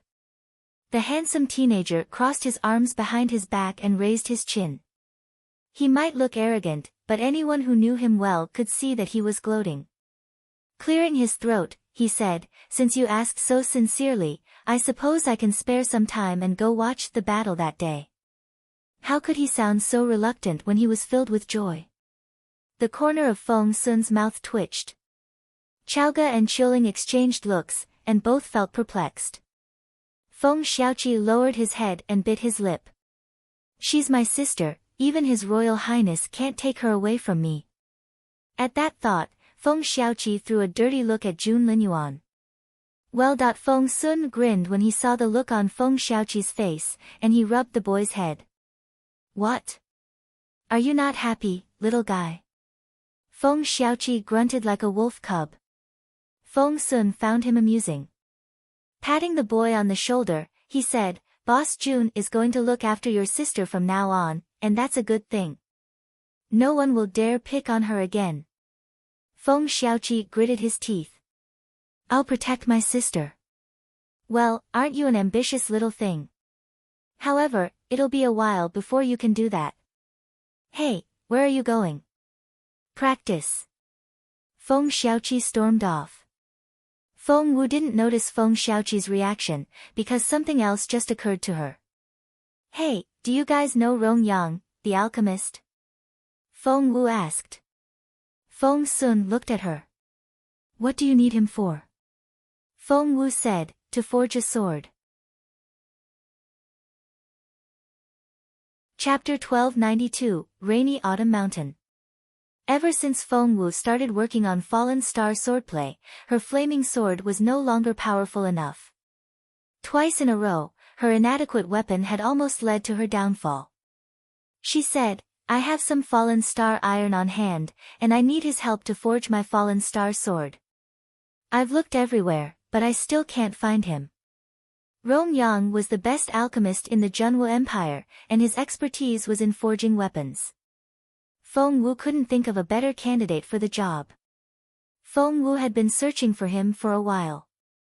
After exhausting her resources, however, she still couldn't find Master Rong Yang. "Ha ha ha," Feng Sun laughed when he heard that. "Of course you can't find him, because..." Jun Linyuan glanced at Feng Sun, and the latter immediately shut up. Ahem, Feng Sun tried to cover up his embarrassment by clearing his throat. He then winked at Feng Wu, reminding her that she should ask Jun Linyuan for help. Given how smart Feng Wu was, she immediately took the hint. "So, does your Royal Highness know where Master Rong Yang is?" Feng Wu asked eagerly as she tugged at Jun Linyuan's sleeve. Fallen Star Sword. If the master could forge one for Feng Wu, she would have a much better chance of getting through Dragon's Gate. At that thought, Feng Wu went on giving Jun Linyuan pleading looks. No man could turn away from those eyes, especially when the man was in love with her. However, the arrogant crown prince wouldn't let his expression betray him. There was a big frown on his handsome face when he said, "Master Rong Yang will only meet those he think he can bond with." "I'm sure I can bond with him." Tugging at Jun Linyuan's sleeve, Feng Wu said, "All elderly people like me and they're always happy to see me." "It's true." Jun Linyuan was rendered speechless. Feng Wu looked eagerly at him. In the end, the crown prince surrendered to her pitiful eyes. "Get me some pen and paper." "No problem." Excited, Feng Wu ran away before coming back almost immediately with all the stationery Jun Linyuan needed. He then glanced at Feng Wu, and she immediately took the hint. Rolling up her sleeves, she started rubbing the ink stick on the inkstone. Picking up a writing brush with his right hand, Jun Linyuan started painting. Before long, he had finished a painting of Rainy Autumn Mountain. He then put the writing brush down, crossed his hands behind his back, and walked away. Feng Sun and Xian Yi followed him with wry smiles on their faces. Chaogo was bewildered as she watched them leave. What does His Royal Highness mean by this? Instead of giving you an address, he drew a picture. Feng Wu was equally baffled and couldn't look away from the painting. Jun Linyuan kept walking, and Feng Sun quickly caught up with him. Boss Jun, that painting was so vague. How is little Feng Wu supposed to guess what you mean?" Xian Yi shook his head as well. If they hadn't known the address already, they wouldn't be able to guess the answer either. However, the crown prince only raised his chin and grunted slightly. "She'll figure it out." Feng Sun smiled bitterly. "Boss Jun, not everyone is as smart as you are. I bet you that little Feng Wu won't be able to get the answer." Xian Yi thought the same, because without the right hint, one might never guess the address. Feng Wu carefully studied every inch of the painting. Rainy Autumn Mountain. Jun Linyuan was a great painter. The painting depicted an empty mountain after an autumn rain, and silver moonlight poured into the woods. Chapter 1293, The Crown Prince's Attitude Toward Feng Wu. The atmosphere created by the painting was so profound that before one knew it, they were completely absorbed. Feng Wu hung the painting on the wall and sat down in front of it with her legs crossed. She then studied it with unblinking eyes. Chaoga and Qiling tried to make as little noise as possible, fearing that they might disturb Feng Wu. Seeing the way Feng Wu sat there, absorbed in the painting, Chaoga and Qiling exchanged looks and left the room, closing the door behind them. Everyone in Fallen Star Yard cared about Feng Wu. "Has Miss Wu found the answer yet?" asked Granny Zhao. Qiling gave her a wry smile. "Miss Wu has been sitting there for hours already." Granny Zhao frowned. "All we have is a painting. That's so difficult." Qiling nodded. "You don't say. We're supposed to guess the address from a painting alone without any other hints." "That's impossible." Chaoga frowned. "If we can't find Master Rongyang, Xiao Wu won't have a proper weapon, and she may fail her challenge." Qiling said, "A lot of people have already heard that Miss Wu is going to take the challenge. It'll be so humiliating for her if she fails." They were standing by the wall as they chatted, but they didn't know that someone had been eavesdropping on the other side of the wall. Feng Wu. Skipping a grade. Master Rongyang. Fallen Star Sword. It was none other than Zhuo Qingyu. Dugu Mengshi was here at the Feng Manor for the marriage proposal that day, and Zhuo Qingyu and Dugu Yamo had tagged along. It just so happened that they overheard the conversation. The two of them quietly went back to their carriage. Dugu Yemo asked, "Is Feng Wu skipping year 1? Qingyu, aren't you in year 2 now? Do you know about this?" Zhuo Qingyu took a deep breath. She had been busy with something at home and hadn't gone to school for a few days. She didn't expect something so major to happen while she was away. "I'll ask around." And that was the first thing she did when she went back home. The Zhuo family was well connected, and Zhuo Qingyu was treated like a goddess in initial. She was able to find out everything in no time. In less than an hour, she received the information she wanted. Feng Wu has entered initial. And Xu Yunruo walked her up the mountain. Chief Qiao rejected her because of Miss Qiao Yi. And Feng Wu is taking the Dragon's Gate challenge in 7 days. Crumpling the paper up in her hand, Zhuo Qingyu gritted her teeth. "Feng Wu, I'm actually impressed. Xu Yunruo is a direct descendant of the Gongshu family, and he's never been close to anybody. Why did he show you the way the first time he met you? What's your relationship with him?" Dragon's Gate, Zhuo Qingyu knew that she alone wasn't capable enough to stop Feng Wu, so she gathered the information together and went to talk to Zhuo Ming. Master Zhuo was in a bad mood these days. His luck had been bad ever since the incident at the World Tower the other day. Nothing seemed to go his way, be it his cultivation or work. Zhuo Qingyu cut to the chase as soon as she walked in. "Father, I think this is a great opportunity for us." Zhuo Qingyu's eyes flickered. "If Feng Wu wants to get into year 2, let's make sure that she stays in Dragon's Gate and never comes out."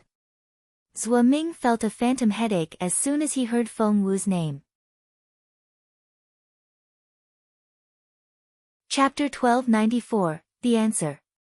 "Father, students die in Dragon's Gate all the time, so why can't it happen to her? That way, our family won't even be a suspect." "Father, have you forgotten about my brother? He would never have died if it wasn't for Feng Wu."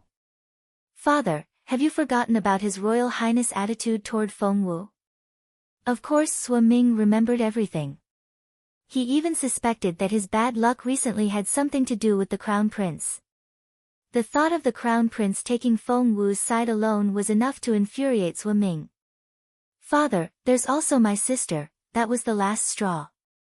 Yes, they had to think about Zhuo Qingwan's future as well.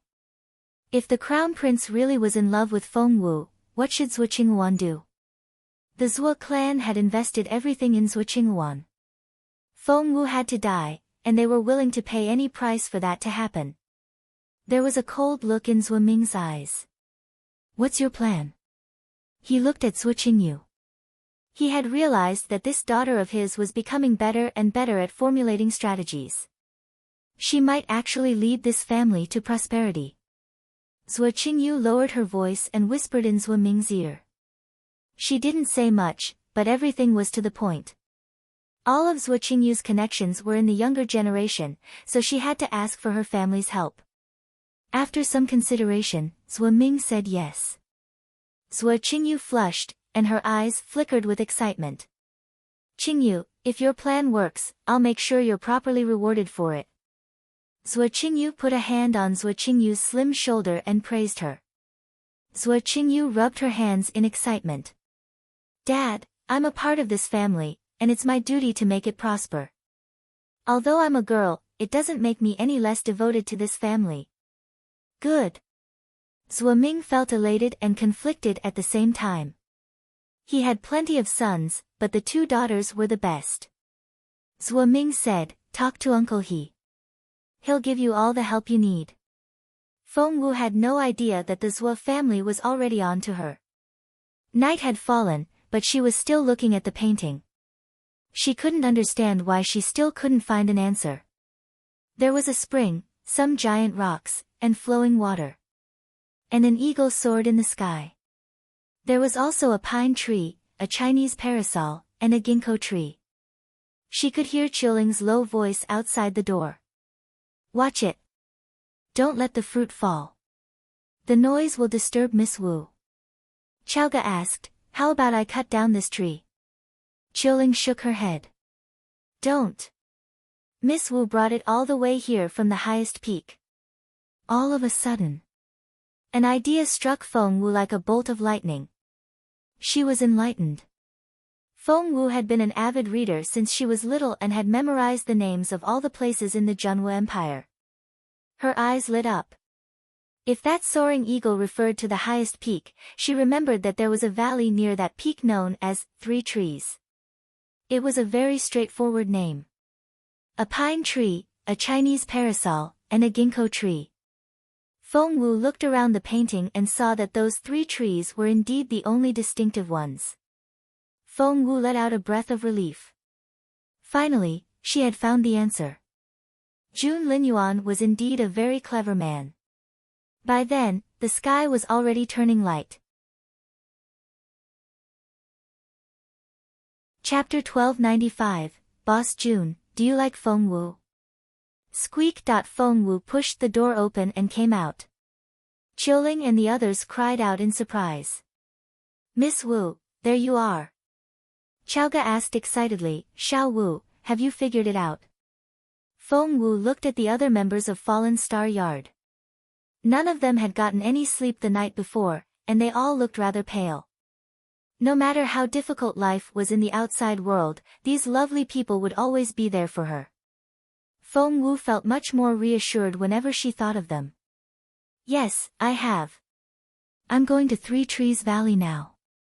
You guys just stay here and get some rest.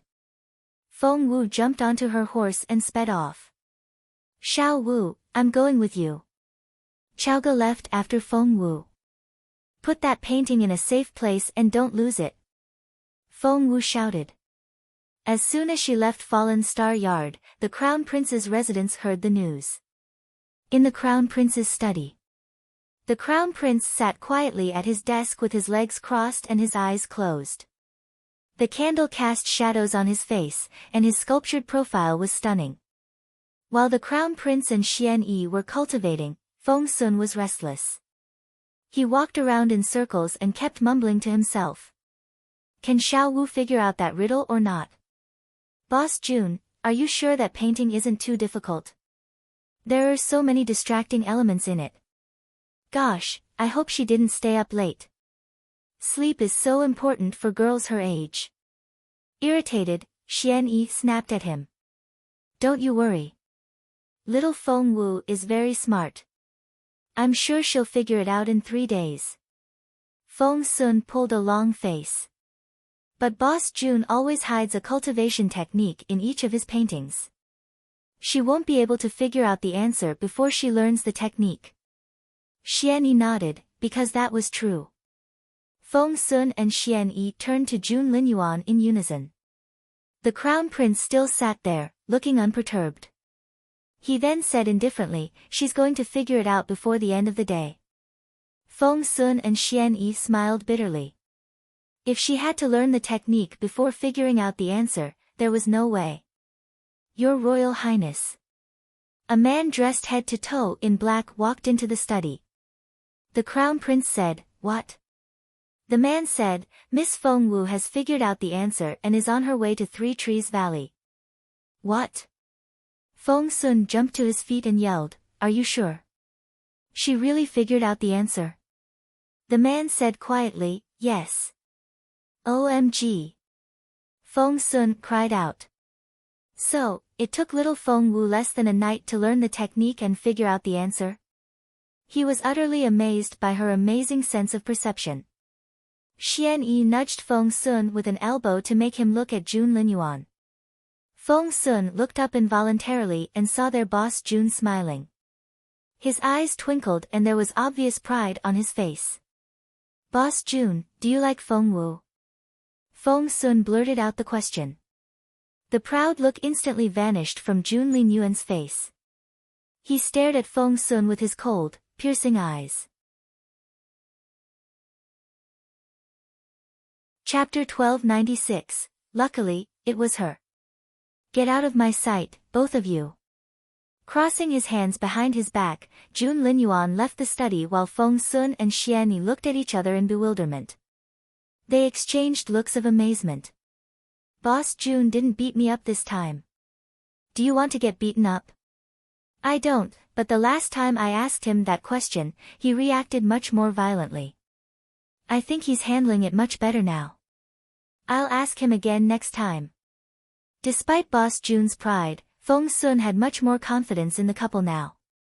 Feng Wu had no idea what was going on in the Crown Prince's residence. Right now, she and Chaoga were headed for the highest peak that was known as Grand. The horses could only take them as far as the foot of the mountain, and from there they had to walk the rest of the way. Grand was indeed as majestic as the name suggested. Even when they threw their heads back, they couldn't see the peak.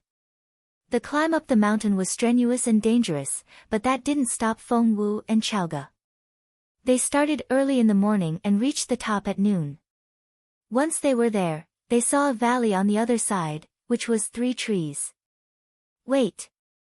Feng Wu stopped Chaoga, who was about to dash off toward the valley. Chaoga was confused. Feng Wu shook her head.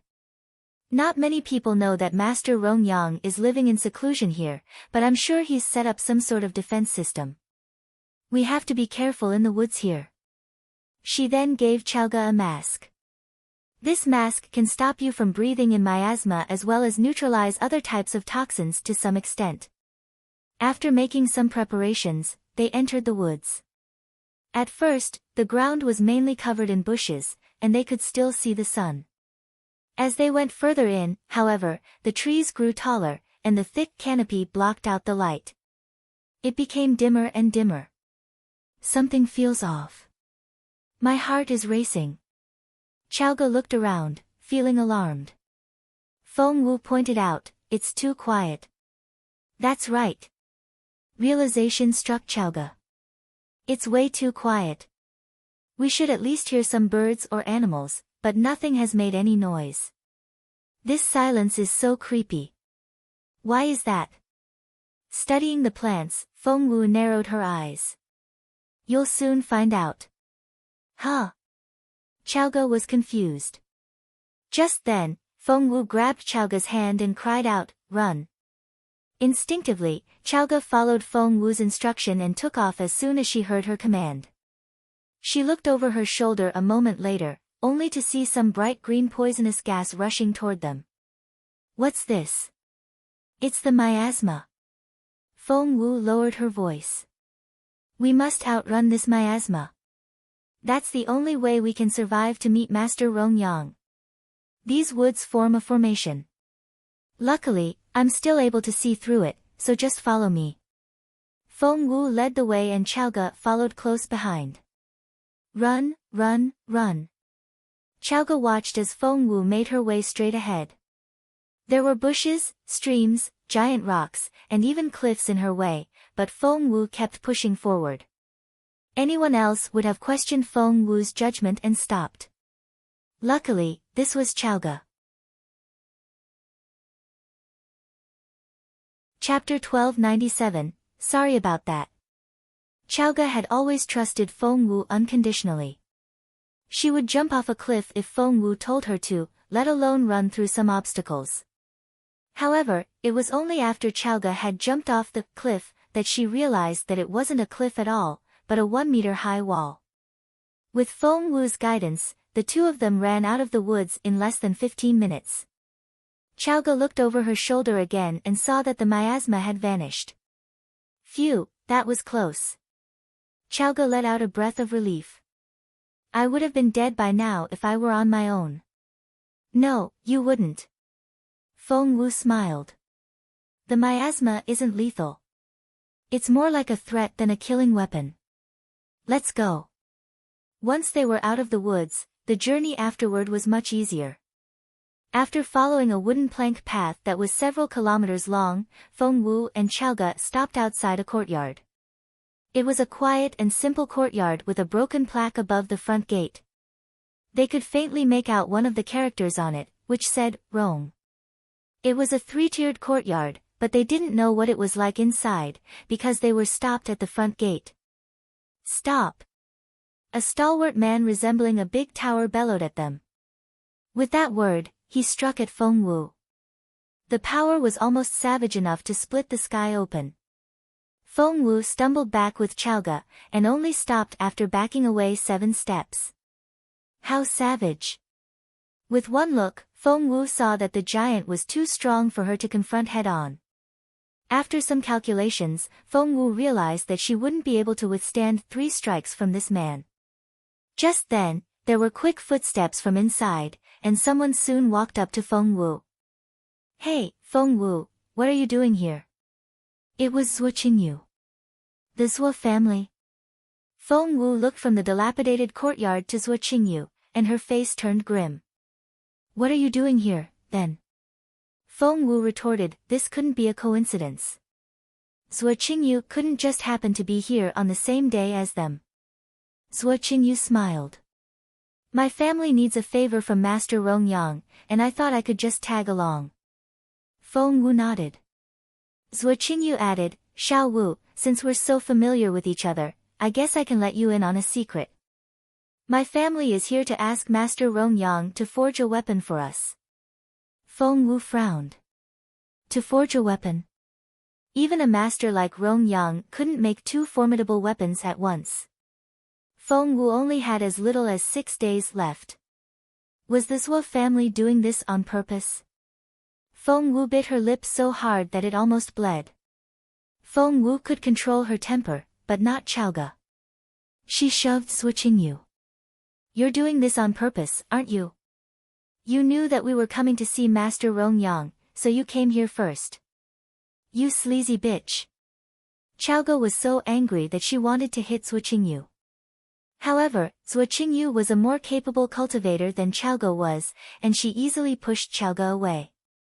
Slowly smoothing out the non-existent wrinkles in her clothes, Zhuo Qingyu darted a contemptuous glance at Feng Wu, and her tone was full of ridicule. I see. You're here to ask Master Rongyang to forge a weapon for you, too, right? Sorry about that, but my family got here first. Chapter 1298, A Taunting Smile. You know, we're not asking the Master to forge just any weapon, but a very powerful one. Master Rongyang has his own rules, and he'll only make 1 such weapon a year. Since he's going to make one for my family this year, I'm afraid you'll have to come back next year. Please leave now. Zhuo Qingyu looked at Feng Wu in an arrogant manner and went back inside. She had spoken so fast, and left before Feng Wu and Chaoga could react. She got here first and is taunting us. Only then did Chaoga realize what had happened, and she looked at Feng Wu in disbelief. Someone had gotten here first, and that idea frustrated Feng Wu as well. However, she soon smiled again. Xiao Wu. Chaoga was so anxious and was at a loss over what to do, when she saw the smile on Feng Wu's face, which baffled her. Feng Wu patted Chaoga on the shoulder. "Don't worry. Just follow me." She then walked to the front gate. "Stop." The giant glared at Feng Wu and wouldn't let her pass. Feng Wu smiled. "Why did you let her in, but not us? Is it because I forgot to pay you?" After that, a roasted chicken appeared in Feng Wu's hand. Gulp. Feng Wu could hear the man swallow. Tossing the chicken as far as she could, Feng Wu grabbed Chaoga and ran into the courtyard. Chaoga stared at Feng Wu in bewilderment. "How did you know that would work?" Feng Wu smiled. "I saw pieces of chicken bone stuck between that man's teeth when he spoke. That was why I knew he could be bought." Chaoga was amazed. She had been standing in front of him with Feng Wu, but she had completely missed that detail, nor had she been able to come up with any solutions. How could there be so much difference in IQ? "Stop!" A cold voice rang out, and Feng Wu looked up to find an old steward standing in front of them with a stern look on his face. "Who are you people?" Chaoga said involuntarily, "We want to ask Master Rong Yang to forge a sword." "A sword?" "Yes." Just when Chaoga thought that the old steward was going to chase them away, he said, "If you're going to ask the master, you have to do it properly." Feng Wu sensed a malicious gaze from a window, and she turned around abruptly. As expected, she looked right into Zhuo Qingyu's eyes. It was indeed her. Caught by Feng Wu, Zhuo Qingyu didn't look away. Instead, she gave Feng Wu a taunting smile. Meanwhile, the old steward told Chaoga, "If you want to see my master, come with me." Feng Wu saw the smile on Zhuo Qingyu's face widen. It didn't take a genius to figure out that Zhuo Qingyu was behind this, and this man had to be working for her. The old steward led Feng Wu and Chaoga to a pile of black sand and said coldly, "Move this pile over there to the stove." "How much do you need?" asked Feng Wu. "All of it, by the end of tonight. Finish the job, or get the hell out." The old steward was unbelievably mean. It was so obvious that Zhuo Qingyu had planned this. Turning around, Feng Wu indeed saw the gloating smile on Zhuo Qingyu's face. Chapter 1299, Untitled. By then, Chaoga had realized what was going on as well, so she tugged at Feng Wu and said, "That stupid woman has already bought the people here, and will only humiliate ourselves. Xiao Wu, let's just leave." Chaoga couldn't bring herself to see Feng Wu get humiliated. However, Feng Wu only smiled. "No, we're not leaving. Xiao Wu." Feng Wu said, "It's just some black sand, isn't it? We have to show some sincerity if we want to see Master Rong Yang. So, let's do this." Chaoga asked, "Xiao Wu, are you sure?" Everywhere they turned, all they saw was black sand. They might not be able to finish the job even after 10 days, let alone before sundown. It was an impossible task. Since Feng Wu had a plan, she didn't mind the seemingly impossible mission. She gave Chaoga a bright smile and said, "We need to show them that we really want this.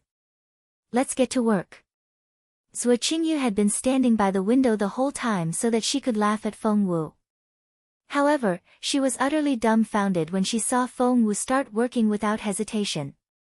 She couldn't understand what Feng Wu was thinking. Chaoga was equally intrigued, so she asked Feng Wu, "What's your plan?" Feng Wu smiled. "Don't worry. It's going to work out just fine." No one could guess what Feng Wu's plan was, though. Chaoga said, "But there's so much." Feng Wu asked, "What's so difficult about that?" With the storage bag she got from Jun Linyuan, Feng Wu was able to move all the black sand in one go. The old steward had thought that they would never be able to finish before sundown. That way, he could chase them off and get his reward from Miss Sua. However, when he came back after just a short trip to the kitchen, all the black sand had been moved to the designated spot. They hadn't even used a basket. "Is there anything else I can do for you?" Feng Wu grinned at the old steward. The old man gritted his teeth. The brighter Feng Wu's smile, the harder he gritted his teeth. Of course there's more. Everyone who wants to see my master has to finish 3 tasks, and that was only the first one. Now, you have to refine all this sand into iron. The steward stared at Feng Wu. If you don't finish refining the sand by sunrise, I'm going to ask you to leave. Making iron. Feng Wu rubbed her chin. I don't have time for this. Just then, she heard a sound in her ring space. Little Phoenix. With a wave of her hand, Feng Wu summoned the bird. Wow! Little Phoenix was thrilled when it saw the black sand. It shrieked and buried its little body in the sand. Chaoga asked, what's its problem? Feng Wu had an idea, but she wasn't sure. After all, Little Phoenix was too tiny to devour all this sand. However, what happened next amazed Feng Wu. Rustle. The black sand was disappearing as she watched. Hearing the sound, the old man ran out to see what was going on. He then saw the 2 girls standing there, staring at the pile of black sand. He immediately found an excuse to yell at them. Why are you just standing there? Get to work.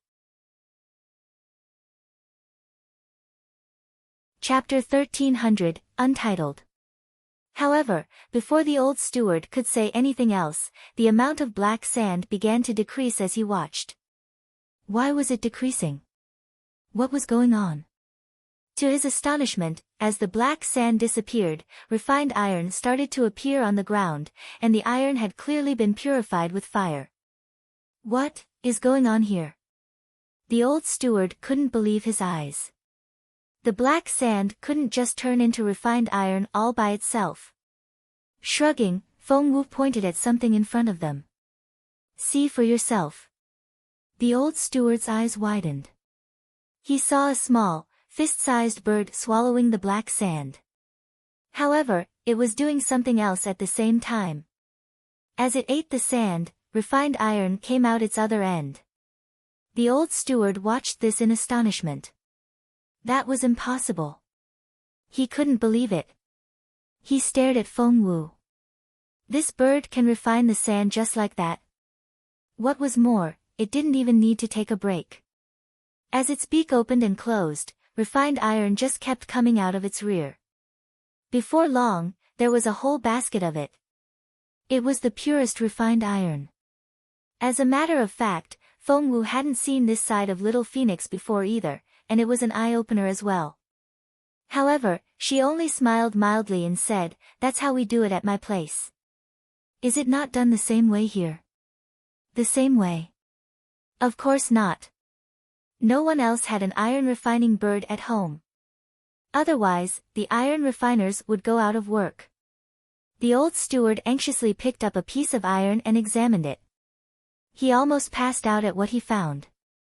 He thought that he could kick the girl out by saying that the iron was of poor quality. However, after taking a look, he saw that the refined iron was significantly better than that made by professional refiners. Feng Wu smiled at the old steward and wondered what he would do next. Chaoga sneered at the old steward. She couldn't think of a reason why the old man would still take the Zhou family's side. The old steward was indeed wavering. But in the end, he still chose to favor the Zhou family. Ha, I'd like to see this little bird do it for an entire night. The old man stormed off after saying those words. Chaoga made a face as the old steward walked away. That man doesn't know what he's talking about. I wonder how much the Zhou family paid him. Xiao Wu, what should we do now? Taking Feng Wu's hand, Chaoga looked distressed. Feng Wu already had a plan. She had already expected the old steward's reaction, so she smiled and said, if he wants to keep us from seeing his master, I'll make sure he fails. Chaoga was bewildered. Feng Wu smiled. The old steward wasn't the only employee here, and judging from his behavior, not all Master Rong Yang's subordinates were very loyal to him. At that thought, Feng Wu whispered something in Chaoga's ear. Chaoga's eyes lit up as she listened. Meanwhile, The old steward rushed angrily to a remote corner of the house. There, he talked to Zhuo Qingyu in secret. The old steward said anxiously, "Miss Zhuo, that girl isn't easy to handle at all. She has one trick after another, and I'm running out of ways to stop her." Zhuo Qingyu had seen everything that happened. Chapter 1301, Untitled. Feng Wu was indeed very impressive. Any other person would have been kicked out by the old steward by now. Not only was she staying, she had also amazed him over and over. How incredible! Zhuo Qingyu refused to believe that she couldn't stop Feng Wu. She gritted her teeth. "Our only option now is to have Master Rong Yang start forging my family's weapon as soon as possible. By the way, has the master started yet?" Once the master started working, he would shut himself away, and there was no way that Feng Wu would be able to see him. Zhuo Qingyu was a little worried, because there seemed to be something about Feng Wu that made people want to get close to her, and she didn't want Master Rong Yang to be affected as well. The old steward gave her a wry smile. "The master is very happy with the material you brought today, and he's meditating in his office at the moment. The forging hasn't started yet. Rest assured, Miss Zhuo, the master usually stays in his room when he's meditating, and it's highly unlikely that he'll meet Miss Feng." Even the old steward felt threatened by Feng Wu, let alone Zhuo Qingyu. Although he had tried to make things very difficult for Feng Wu, after the first two incidents, he even began to feel sorry for the girl, and admired her a little. Later that night. Feng Wu and Chaoge were led into the woodshed as a place to sleep. It was a dry, tiny room with a suffocating smell because of all the black sand dust in the air, since it was close to the mine. While Chaoge was full of complaints, Feng Wu remained very calm. Feng Wu asked, "By the way, where are you on the job I gave you earlier?" Chaoge nodded with a smile. "I went to talk to Aunt Li in the kitchen. Her son works on the furnace in the refinery room, and I was able to get some information from her. The Zhuo family indeed already sent their material over, and their only request is for the forging to start as soon as possible. The material they sent over is dragon scale gold, which is supposed to be very precious." Feng Wu nodded. "That's indeed a very rare material. I see that the Zhuo family accumulated some good stuff over the years. They can randomly pull out something so amazing." What Feng Wu didn't know was that dragon-scale gold was very hard to come by, even for the Zhuo family. However, they were willing to give all they had just to defeat her. Chaoge asked, "Xiao Wu, do you want that dragon-scale gold?" Rubbing her chin, Feng Wu pondered and said, "Adding the dragon-scale gold to my fallen star sword will certainly improve its durability and defensive ability." Chaoge clapped her hands and said, "What are we waiting for, then? Let's take it." Feng Wu snapped, "Easier said than done. Plus, even if we get our hands on that dragon-scale gold, it'll still be very difficult to add it to my fallen star sword. I wonder if Master Rong Yang can do it." All of a sudden, her eyes lit up. "Xiao Wu, do you have a plan?" Chaoge asked nervously. Whenever Feng Wu got that expression on her face, it meant that an idea had just hit her. She smiled a little. "Master Rong Yang is a supreme-level weapon refiner right now. What do you think he'll do if I help him further improve his skills?"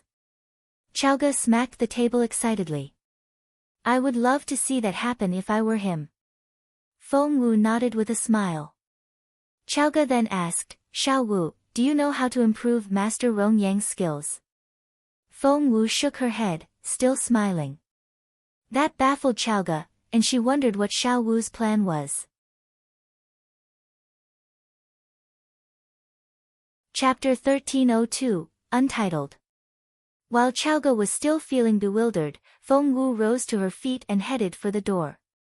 "Xiao Wu." Chaoge was confused. Feng Wu said, "Wait here. I'll be back when I'm done." What did she mean by, "when I'm done"? As curious as Chaoge was, she had always followed Feng Wu's instructions unconditionally. She nodded and said, "All right, I'll wait for you here." "But how are you going to get out?" I'm sure that old man and Zhuo Qingyu have someone watching us. Feng Wu smiled. I think it's about time. What time? Chaoga scratched her head. They were facing the same problem, but Feng Wu's words confused her once again, like they always did. Knock, knock, knock. There was a knock at the door. Feng Wu opened it. A young maid of 15 or 16 stood outside. There was a mean look on her face, and she stared at Feng Wu with eyes filled with animosity. Thump. She carelessly put down 2 bowls of water and 2 steamed buns as hard as rock on the ground. The buns rolled over the ground and got covered in dust, and most of the water in the 2 bowls was spilt. The maid had obviously been paid off by Zhuo Qingyu. She threw a dirty look at Feng Wu and was ready to leave. Feng Wu asked indifferently, how much did Zhuo Qingyu pay you? I'll double it. Ha! The maid smirked. Seriously? Are you trying to compete with Miss Zhuo? Feng Wu opened her palm and showed the maid a shiny silver ingot. Tell me your name, and this is yours. The maid gave Feng Wu a suspicious look, but Feng Wu only smiled at her. That ingot was worth a small fortune, and the maid was tempted. She didn't think that giving her name was too big a deal. I'm Hong Yue. Snatching the silver out of Feng Wu's hand, the maid turned to leave. However, she then heard someone speaking quietly. So, Miss Hong Yue, it's time you got some rest. Before Hong Yue knew it, Feng Wu hit her in the neck with the side of her palm. Thump. Hong Yue collapsed to the ground. Chaoga looked at Feng Wu in bewilderment. Xiao Wu, you. Feng Wu smiled, picked Hong Yue up, and gave Chaoga a meaningful look. I'll dress up like her and walk out of here. Chaoga immediately saw the light. Why didn't I think of that? With Chaoga's help, Feng Wu soon changed into Hong Yue's clothes and left the room with the tray. In the courtyard where Zhuo Qingyu was staying. She should have gone back to town already, but since Feng Wu was here, she had decided to stay behind. Rui, her chambermaid, quickly walked up to her and whispered in her ear, Miss, I've had the water and steamed buns sent to them. The Rong Manor wasn't some crude coal mine, and they would never mistreat visitors like this. Zhuo Qingyu had sent the water and steamed buns just to humiliate Feng Wu. Did they eat them? Zhuo Qingyu was gloating. Rui nodded with a smile. They have to, if they don't want to starve to death. Plus. She giggled. I added something in both the water and the steamed buns. They'll be busy running back and forth between that shed and the toilet tonight. Zhuo Qingyu looked very pleased. Since Feng Wu was challenging the Zhuo family, she decided that Feng Wu had to disappear. While she was thinking that Feng Wu had walked into her trap, Feng Wu was in fact running swiftly through the Rong Manor. Chapter 1303, Untitled. There weren't many guards in the Rong Manor, and at this late hour, the place looked deserted. However, that didn't mean that the courtyard wasn't well guarded. After all, it was the residence of Master Rong Yang. Feng Wu had a pretty good idea what she was facing as soon as she stepped into the manor. The Real Guard of the Rong Manor was a formation. The mist in the forest was only a common formation, but the one which guarded the manor was at a far more advanced level. As a master in refining, Master Rong Yang had a much better understanding of formations than most people in the Junwu Empire, but fortunately, Feng Wu had been studying formations since she was little, and her beautiful master was a truly peerless formation master. Hence, she was confident that she could crack the manor's lightning mist formation. Feng Wu calculated as she walked, and soon jumped over a wall and landed in the inner courtyard. She knew that Master Rong Yang would be in his refinery room. So, where is the refinery room? That would be the question Chaoga would ask if she was with Feng Wu. Feng Wu smiled. It was very easy to guess. This mountain was in fact a volcano, and had the purest abnormal flame beneath it. The refinery room had to be right above the mouth of the volcano, which also served as the core of the lightning mist formation. Hence, Feng Wu would be able to find the master when she deduced where the core of the formation was. Standing under an old tree, Feng Wu mumbled to herself and quickly did some calculations regarding the lightning mist formation. Just then, she heard footsteps a short distance away. By the sound of it, it was the old steward and a stranger. The old steward asked, "Is the master still inside?"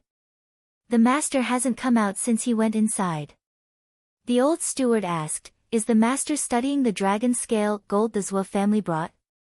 "That's right. The master hasn't let go of the dragon scale gold since he went inside. All he has talked about is making a formidable dagger." The old steward said, "Yuan, keep your eyes open, and don't let anyone in. If someone tries anything, you know what to do." Holding his sword between his crossed arms, Yuan said, "I'll kill them without hesitation." The old man was flustered and immediately waved his hands. "You don't have to go that far. If someone really tries to force their way in, knock them out and leave them to me." Yuan said, "Yes." The old steward strolled off after that, while Yuan jumped into a Chinese parasol tree a few steps away, and sat down with his legs crossed and eyes closed. The old man walked past the pine tree that Feng Wu was hiding behind. They were only a meter apart. Not daring to take the old man lightly, Feng Wu moderated her heartbeat so that it was slow as possible. Just then, the old steward glanced in the direction of the pine tree. Feng Wu's stomach lurched. She couldn't afford to be spotted. This old man was quite a capable cultivator himself, and that guard known as Yuan was only a few steps away. There was no way that Feng Wu would be able to get away if the two men fought her together. The old steward stuck his head behind the pine tree. But by then, Feng Wu was already slowly circling around the tree away from the old man. Luckily, the moon was covered by clouds at that moment, which blocked all light. Otherwise, Feng Wu would have been betrayed by her shadow alone. That was so close. And she was so nervous. Taking a deep breath, Feng Wu forced her breathing to slow down and told herself to stay calm. While she was holding her breath, the old man gave up. Chapter 1304, Untitled. Crossing his hands behind his back, the old man shook his head and mumbled to himself, "I thought I sensed someone behind the tree. I guess I'm not as sharp as I used to be." Feng Wu only let out a breath of relief once the old steward walked away. She had been holding her breath for as long as 5 minutes, and was on the verge of passing out. Once the old man was gone, Yuan, the teenager sitting in the tree, was the only person Feng Wu had to worry about. Rubbing her chin, Feng Wu darted around. Roar dash! Just then, the tiger cub crawled out of Feng Wu's sleeve and gestured with its front paws that it would lure the teenager away. Feng Wu frowned. But he's really good. The cub was very stubborn and insisted that it could run very fast. Feng Wu recalled how fast the cub had run when they were in Proud Snowfield. It might have very short legs, but that didn't stop it from running very fast. What was more, after the amazing job little Phoenix had done with refining the sand, the cub had to feel threatened. "Are you sure?" Feng Wu asked again. The cub waved its paw angrily, and the look on its face said, "Yes. I'm sure." "All right." Feng Wu rubbed its little head and said, "Remember to hide somewhere safe. I'll go get you when I come back out." The cub nodded. After that, Feng Wu picked up a stone and threw it in Yuan's direction. Thump! "Who's there?" Yuan cried out and immediately jumped out of the tree. The cub shook its little bottom at Yuan and smirked. A smirk? Yuan was shocked and irritated by the smirk on the cub's face. The cub threw another stone at the teenager. "How dare you, you little cub! Stop right there!" Yuan ran after it. Right at that moment, Feng Wu jumped into the inner courtyard like a flash of light. Yuan tried to catch the cub and almost succeeded at first. However, the cub moved so swiftly and ran up a tree. Feng Wu looked around the place after she jumped inside. All the rooms around the courtyard were refinery rooms, but there was only one major one. She would be in a lot of trouble if she walked into the wrong room and disturbed Master Rong Yang. As Feng Wu walked in the dark, she quickly calculated the location of the formation core. Before long, she stopped in front of a well. A well? How could that be? Feng Wu went over her calculations again, and this well was still the result she obtained. She slowly breathed out. Master Rong Yang was indeed a very wise man. No one else would have guessed that the real refinery room was in this well. So, the real trick lay in this ancient-looking well with rippling water inside. Feng Wu jumped in. As expected, instead of hitting the water, she landed on a protruding rock. There were 4 buttons next to the rock, and each was marked with a direction. Feng Wu's eyes flickered. She had to choose one button out of the 4. The right one would take her inside, and the wrong one would definitely set off some kind of alarm. This place was filled with traps. 1 out of 4. Feng Wu quickly analyzed the layout inside the well, then smiled. As expected, the buttons changed as the formation changed. Chapter 1305, Untitled. Master Rong Yang seemed very confident in his own formation. However, there was always someone better. Feng Wu had been taught by Mu Jiuzhou himself, and Master Rong Yang just wasn't her match. Based on the current time and the layout of the formation, Feng Wu was soon able to deduce the right button. When Feng Wu pressed the up button with her fair, slender finger with a small click, the wall inside the well opened to reveal a passageway that was wide enough for a person to walk through. Feng Wu's eyes lit up, and she quickly entered. She didn't have to walk very far. Roughly 100 meters later, she saw the end of the passageway. From there, Feng Wu walked into an open space. She was now in an open-air refinery site, and an orange flame burned in the center of the place. Wow! Seeing this, Little Phoenix rolled around excitedly in the ring space. It yelled as it rolled around. Abnormal flame. That's an abnormal flame. As it turned out, the orange flame was also a type of abnormal flame, and the discovery made Feng Wu a little excited as well. However, she remained calm and kept surveying the area. A few steps away from the orange flame, an old man sat on the ground with his legs crossed, as though he was meditating. Feng Wu recalled something Feng Sun had said before. Master Rong Yang has an odd habit that very few people know about. He prays to be blessed by God every time he's about to forge a weapon, and it always lasts at least an hour. Feng Wu smiled a little. She then took a bottle of liquid out of her chest pocket and quietly moved toward the smelting table. The dragon scale gold sat right on the table and glowed a faint golden color. Feng Wu poured the liquid over the dragon scale gold, and the liquid evaporated as soon as it touched the metal. Just then, Feng Wu felt a frisson of alarm. When she looked over her shoulder, she saw that Master Rong Yang was waking up. Without hesitation, Feng Wu rushed back into the passageway. Master Rong Yang's eyes snapped open when Feng Wu dashed off, and they glowed with a blue light. He frowned a little, for he thought he had sensed an intruder. Getting to his feet, Master Rong Yang walked around the site, and even checked the button at the entrance of the passageway, but nothing seemed to have been tampered with. Was it my imagination? He smiled wryly when he saw the dragon scale gold. It was sitting right on the table. Had someone really been here, they would have stolen it already. Once his mind was settled, Master Rong Yang started forging the weapon. Meanwhile, Feng Wu narrowly escaped detection and jumped out of the well. However, before she could let out a breath of relief.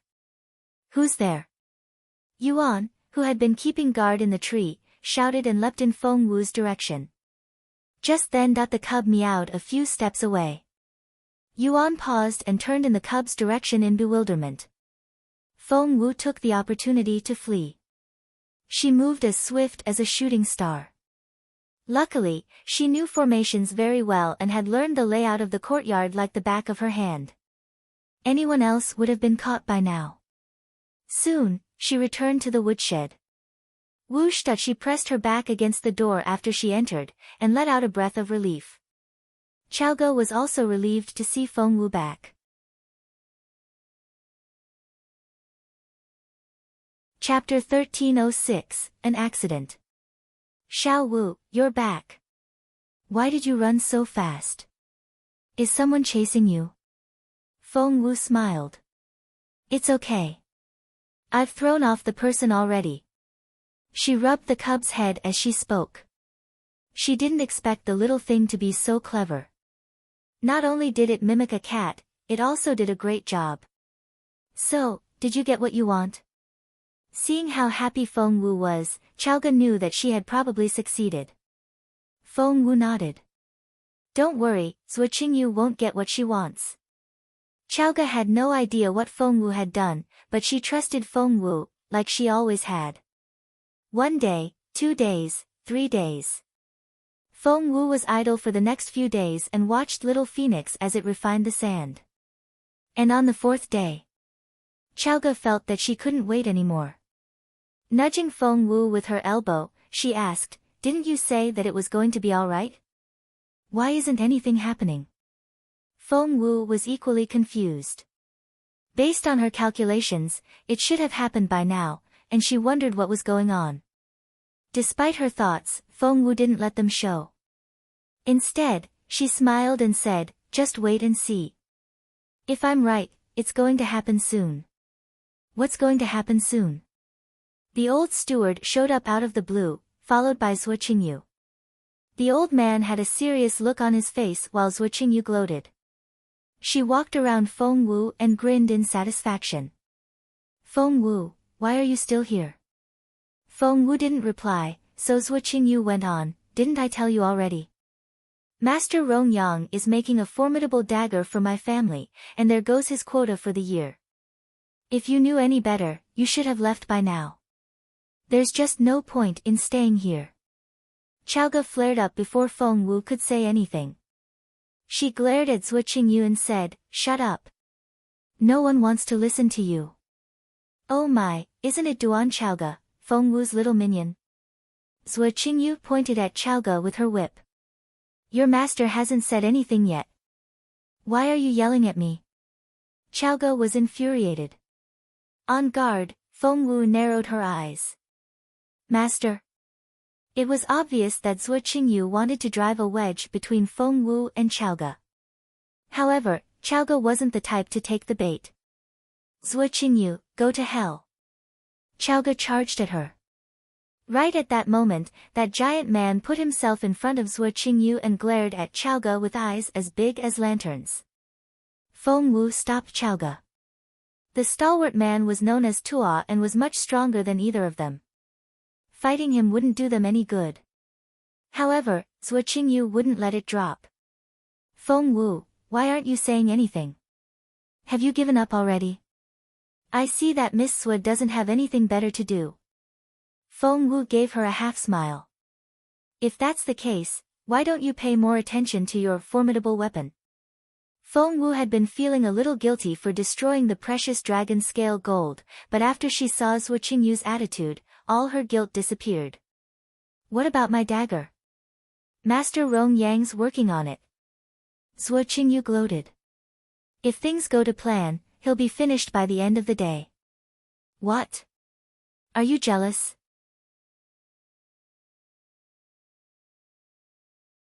Chapter 1307, I Know What to Do. "I'm jealous." Feng Wu smiled. "If I remember correctly, even Master Rong Yang can fail when he's forging a formidable weapon. Am I right?"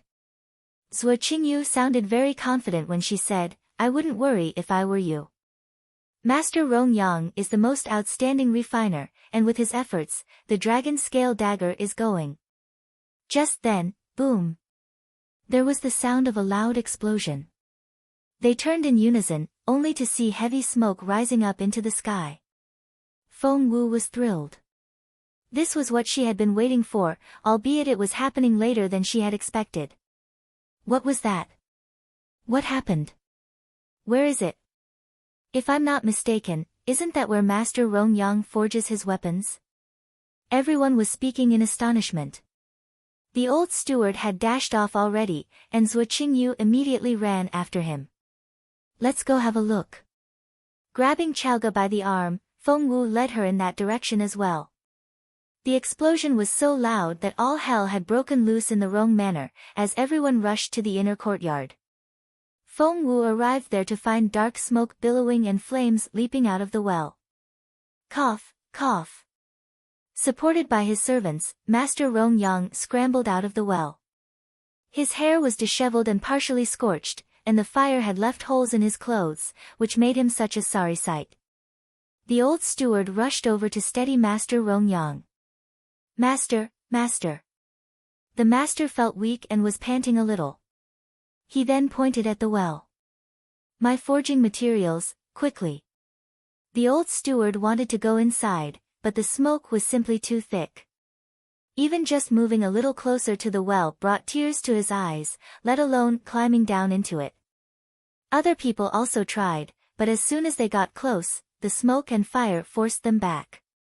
Feng Wu had been down there before and knew that Master Rong Yang kept all his precious forging materials on the shelf on the right.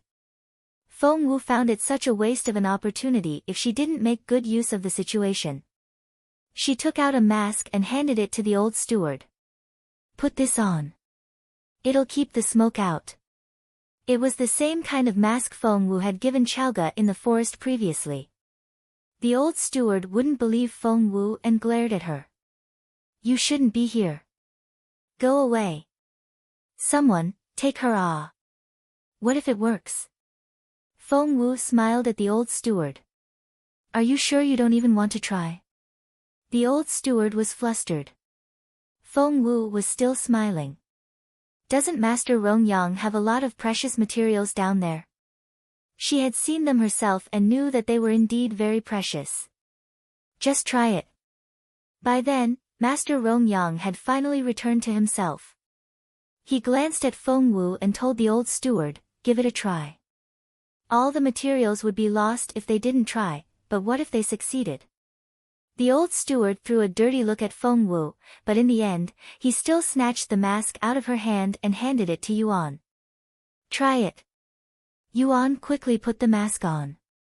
The mask covered his entire face, but the part over the eyes was transparent, and one could see through it. Without thinking, Yuan rushed into the fire. He ran back out a moment later, holding a basket. In it were none other than the materials. You saved them. Really? The old steward was so excited that he was in tears.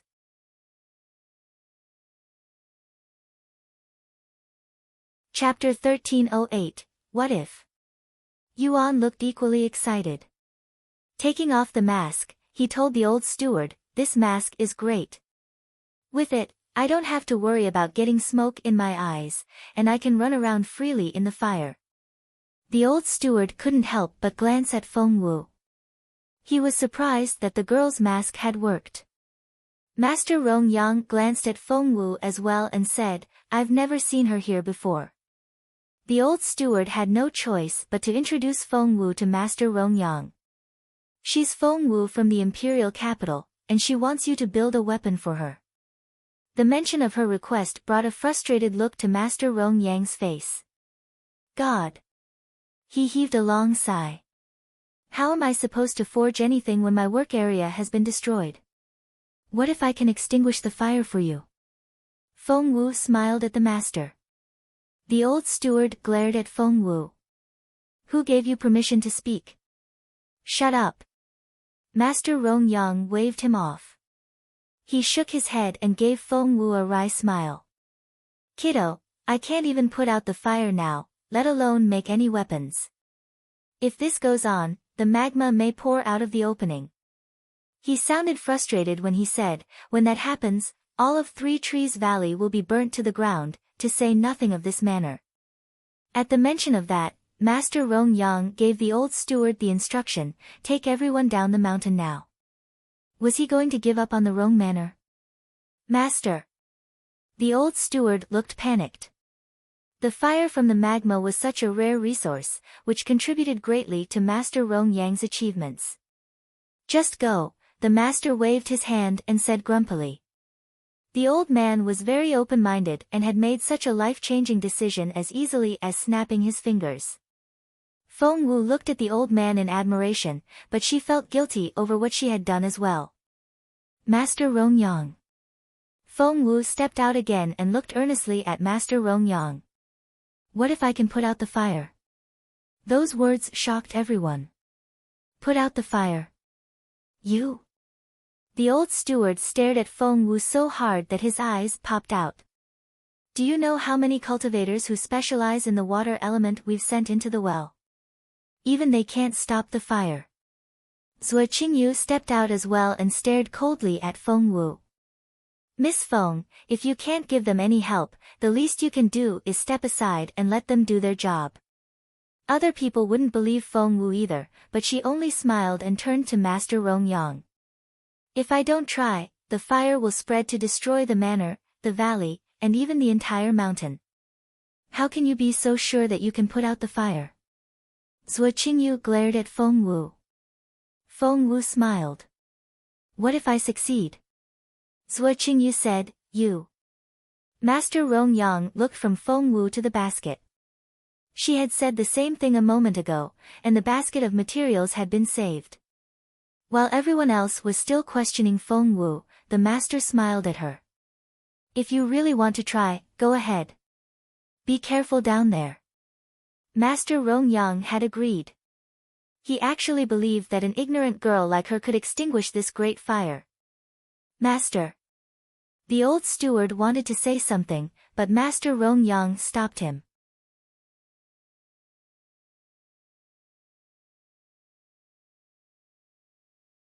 Chapter 1309, Did Feng Wu die in the fire? Feng Wu said, Master Rongyang, will you tell the cultivators with the water attribute to come back up, please? Why do you have so many impossible requests? The old steward glared at her.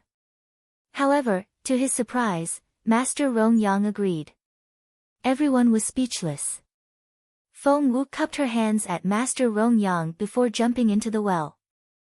The water attribute cultivators were all frustrated, and Lin, their leader, yelled in exasperation, What's going on? The fire is out of control already. Why were we told to come back out? The other cultivators didn't agree with the decision either. The old steward glowered. Zhuo Qingyu said, because Miss Feng Wu said that she could extinguish the fire all by herself. Ha! Lin smirked. There are 15 of us here, but even after exerting all our strength, we couldn't stop the fire from spreading. How can an ignorant girl make such an arrogant claim? His fellow cultivators were unconvinced as well. The old steward also said anxiously, Master, I'll tell the others to go pack and leave the mountain. He had no confidence in Feng Wu at all. Master Rongyang didn't have much faith in Feng Wu either, so he smiled wryly and waved at his steward. Go ahead. Shortly after the old steward headed back to the house. Someone cried out, Gosh! Look! The smoke is getting thinner. The smoke? Everyone turned to look at the well. Dark smoke had been rising out of the well and billowing up into the sky earlier, but it was noticeably thinning out now. That's right. It really isn't as thick as before. Holy crap! It's true. Miss Feng really can put out the fire. Maybe she's telling the truth. The old steward, Zhuo Qingyu, and the cultivators were all astonished. How was that possible? However, they were forced to accept the truth. The old steward stared at Master Rongyang. Master, that's... Master Rongyang was equally astonished, but as an open-minded man, he only chuckled. That's indeed an interesting girl. The old steward was speechless. Master, should I still tell the others to leave? Asked the old man tentatively. Master Rongyang waved at him and said, Hang on. Maybe the girl actually could make a difference. Just then Zhuo Qingyu cried out, Ah! Look! The smoke is getting thicker again. It's as black as ink now. Despite her exaggerated tone, Zhuo Qingyu was secretly relieved. She knew that if Feng Wu really could put out the fire, Master Rong Yang would take her much more seriously, and that was the last thing Zhuo Qingyu wanted. Meanwhile, the others cried out in surprise as well. Not only did the smoke get thicker and darker, flames were leaping out of the well at the same time. Oh, God! It's spreading. The old steward was so anxious that his eyes almost turned red. Master, we have to evacuate. Looking at the master, the old steward said anxiously, we have to leave. Otherwise, we may all die here. Zhuo Qingyu revered Master Rong Yang's authority, but even she couldn't help but say, Master Rong Yang, you can't trust Feng Wu. If I'm right, she's already died in the fire. Our top priority now is to evacuate the people here. As the saying goes, where there's life, there's hope.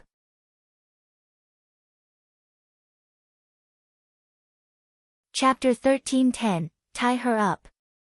Had Feng Wu died in the fire? Everyone's stomachs lurched when they heard those words. Was Zhuo Qingyu telling the truth? Was Feng Wu dead already?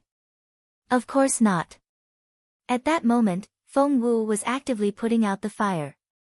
She had expected Master Rong Yang to fail in the process of forging the dragon scale gold dagger because she had poured combustible liquid all over the metal beforehand. As for putting out the fire, Feng Wu had created the liquid herself. Needless to say, she had no problem putting out the fire. Moreover, abnormal flame. Abnormal flame. Thrilled, little Phoenix rolled around in the ring space. And it wasn't the only one. The tiger cub also had abnormal flame in its body, and longed for it as well. Hence, the two of them started working their way through the refinery room. Those cultivators with the water attribute weren't able to put out the abnormal flame, but the two animals couldn't stop sucking it into their stomachs. About 15 minutes later, all the flames in the refinery room had been absorbed by the two animals. They were so satiated that they fell asleep as soon as they climbed back into Feng Wu's ring space. To them, the fire was the greatest tonic. Their cultivation levels would improve significantly after they woke up. Feng Wu jumped out of the well after the smoke dissipated. Meanwhile, the people outside were still talking about Feng Wu. Zhuo Qingyu had actually managed to shed a few tears and was feigning sobs. Little Feng Wu was so pretty and so young. I can't believe that we lost her. What a pity. She then turned to Master Rong Yang. Master, Feng Wu can have the dragon scale gold dagger that you made for my family. With such a formidable weapon with her, her death will be worthwhile. The corner of Master Rong Yang's mouth twitched. He was a generous and open-minded man, but it didn't make him any less observant. He could see through Zhuo Qingyu perfectly. I wasn't able to make the dagger. Master Rong Yang stared at Zhuo Qingyu. Zhuo Qingyu cried out, What? How is that possible? So, did all that dragon scale gold go to waste? Master Rong Yang's voice was very cold when he said, that wasn't real dragon scale gold. Your family gave me fake dragon scale gold, which is why my refinery room exploded. I need an explanation for this. Zhuo Qingyu was dazed when she heard those words. The dragon scale gold was fake. That's impossible. I don't believe it. The others stared at Zhuo Qingyu in surprise as well. Master Rong Yang held up a piece of dragon scale gold and smirked. Here's the evidence. Are you saying that I'm lying? He was devastated at the thought of his destroyed refinery room. Master, my family would never have given you fake dragon scale gold, nor would we ever try to harm you. Master, Zhuo Qingyu tried to explain. But Master Rong Yang only snorted. If you didn't mean to, then why did you show up here only after the fire broke out? If your family didn't have their own agenda, why did you urge me to start forging the weapon as soon as possible? If you didn't do this on purpose, then why did you pay me double to have me work faster? Well, Zhuo Qingyu couldn't tell him that she had done all those things just to take up his time before Feng Wu got here. She was sure that if she hadn't done so, the master would have built a weapon for Feng Wu first. Tie her up, now. Master Rong Yang was furious. You're tuning into the Blissful Bookshelf YouTube channel. We're so grateful for your support, and don't forget to subscribe to join us on this incredible journey through captivating stories. Your generosity through donations truly makes a world of difference, as it's the primary source of revenue that allows me to expand and enhance this channel for you. Thank you from the bottom of my heart for being a part of this adventure.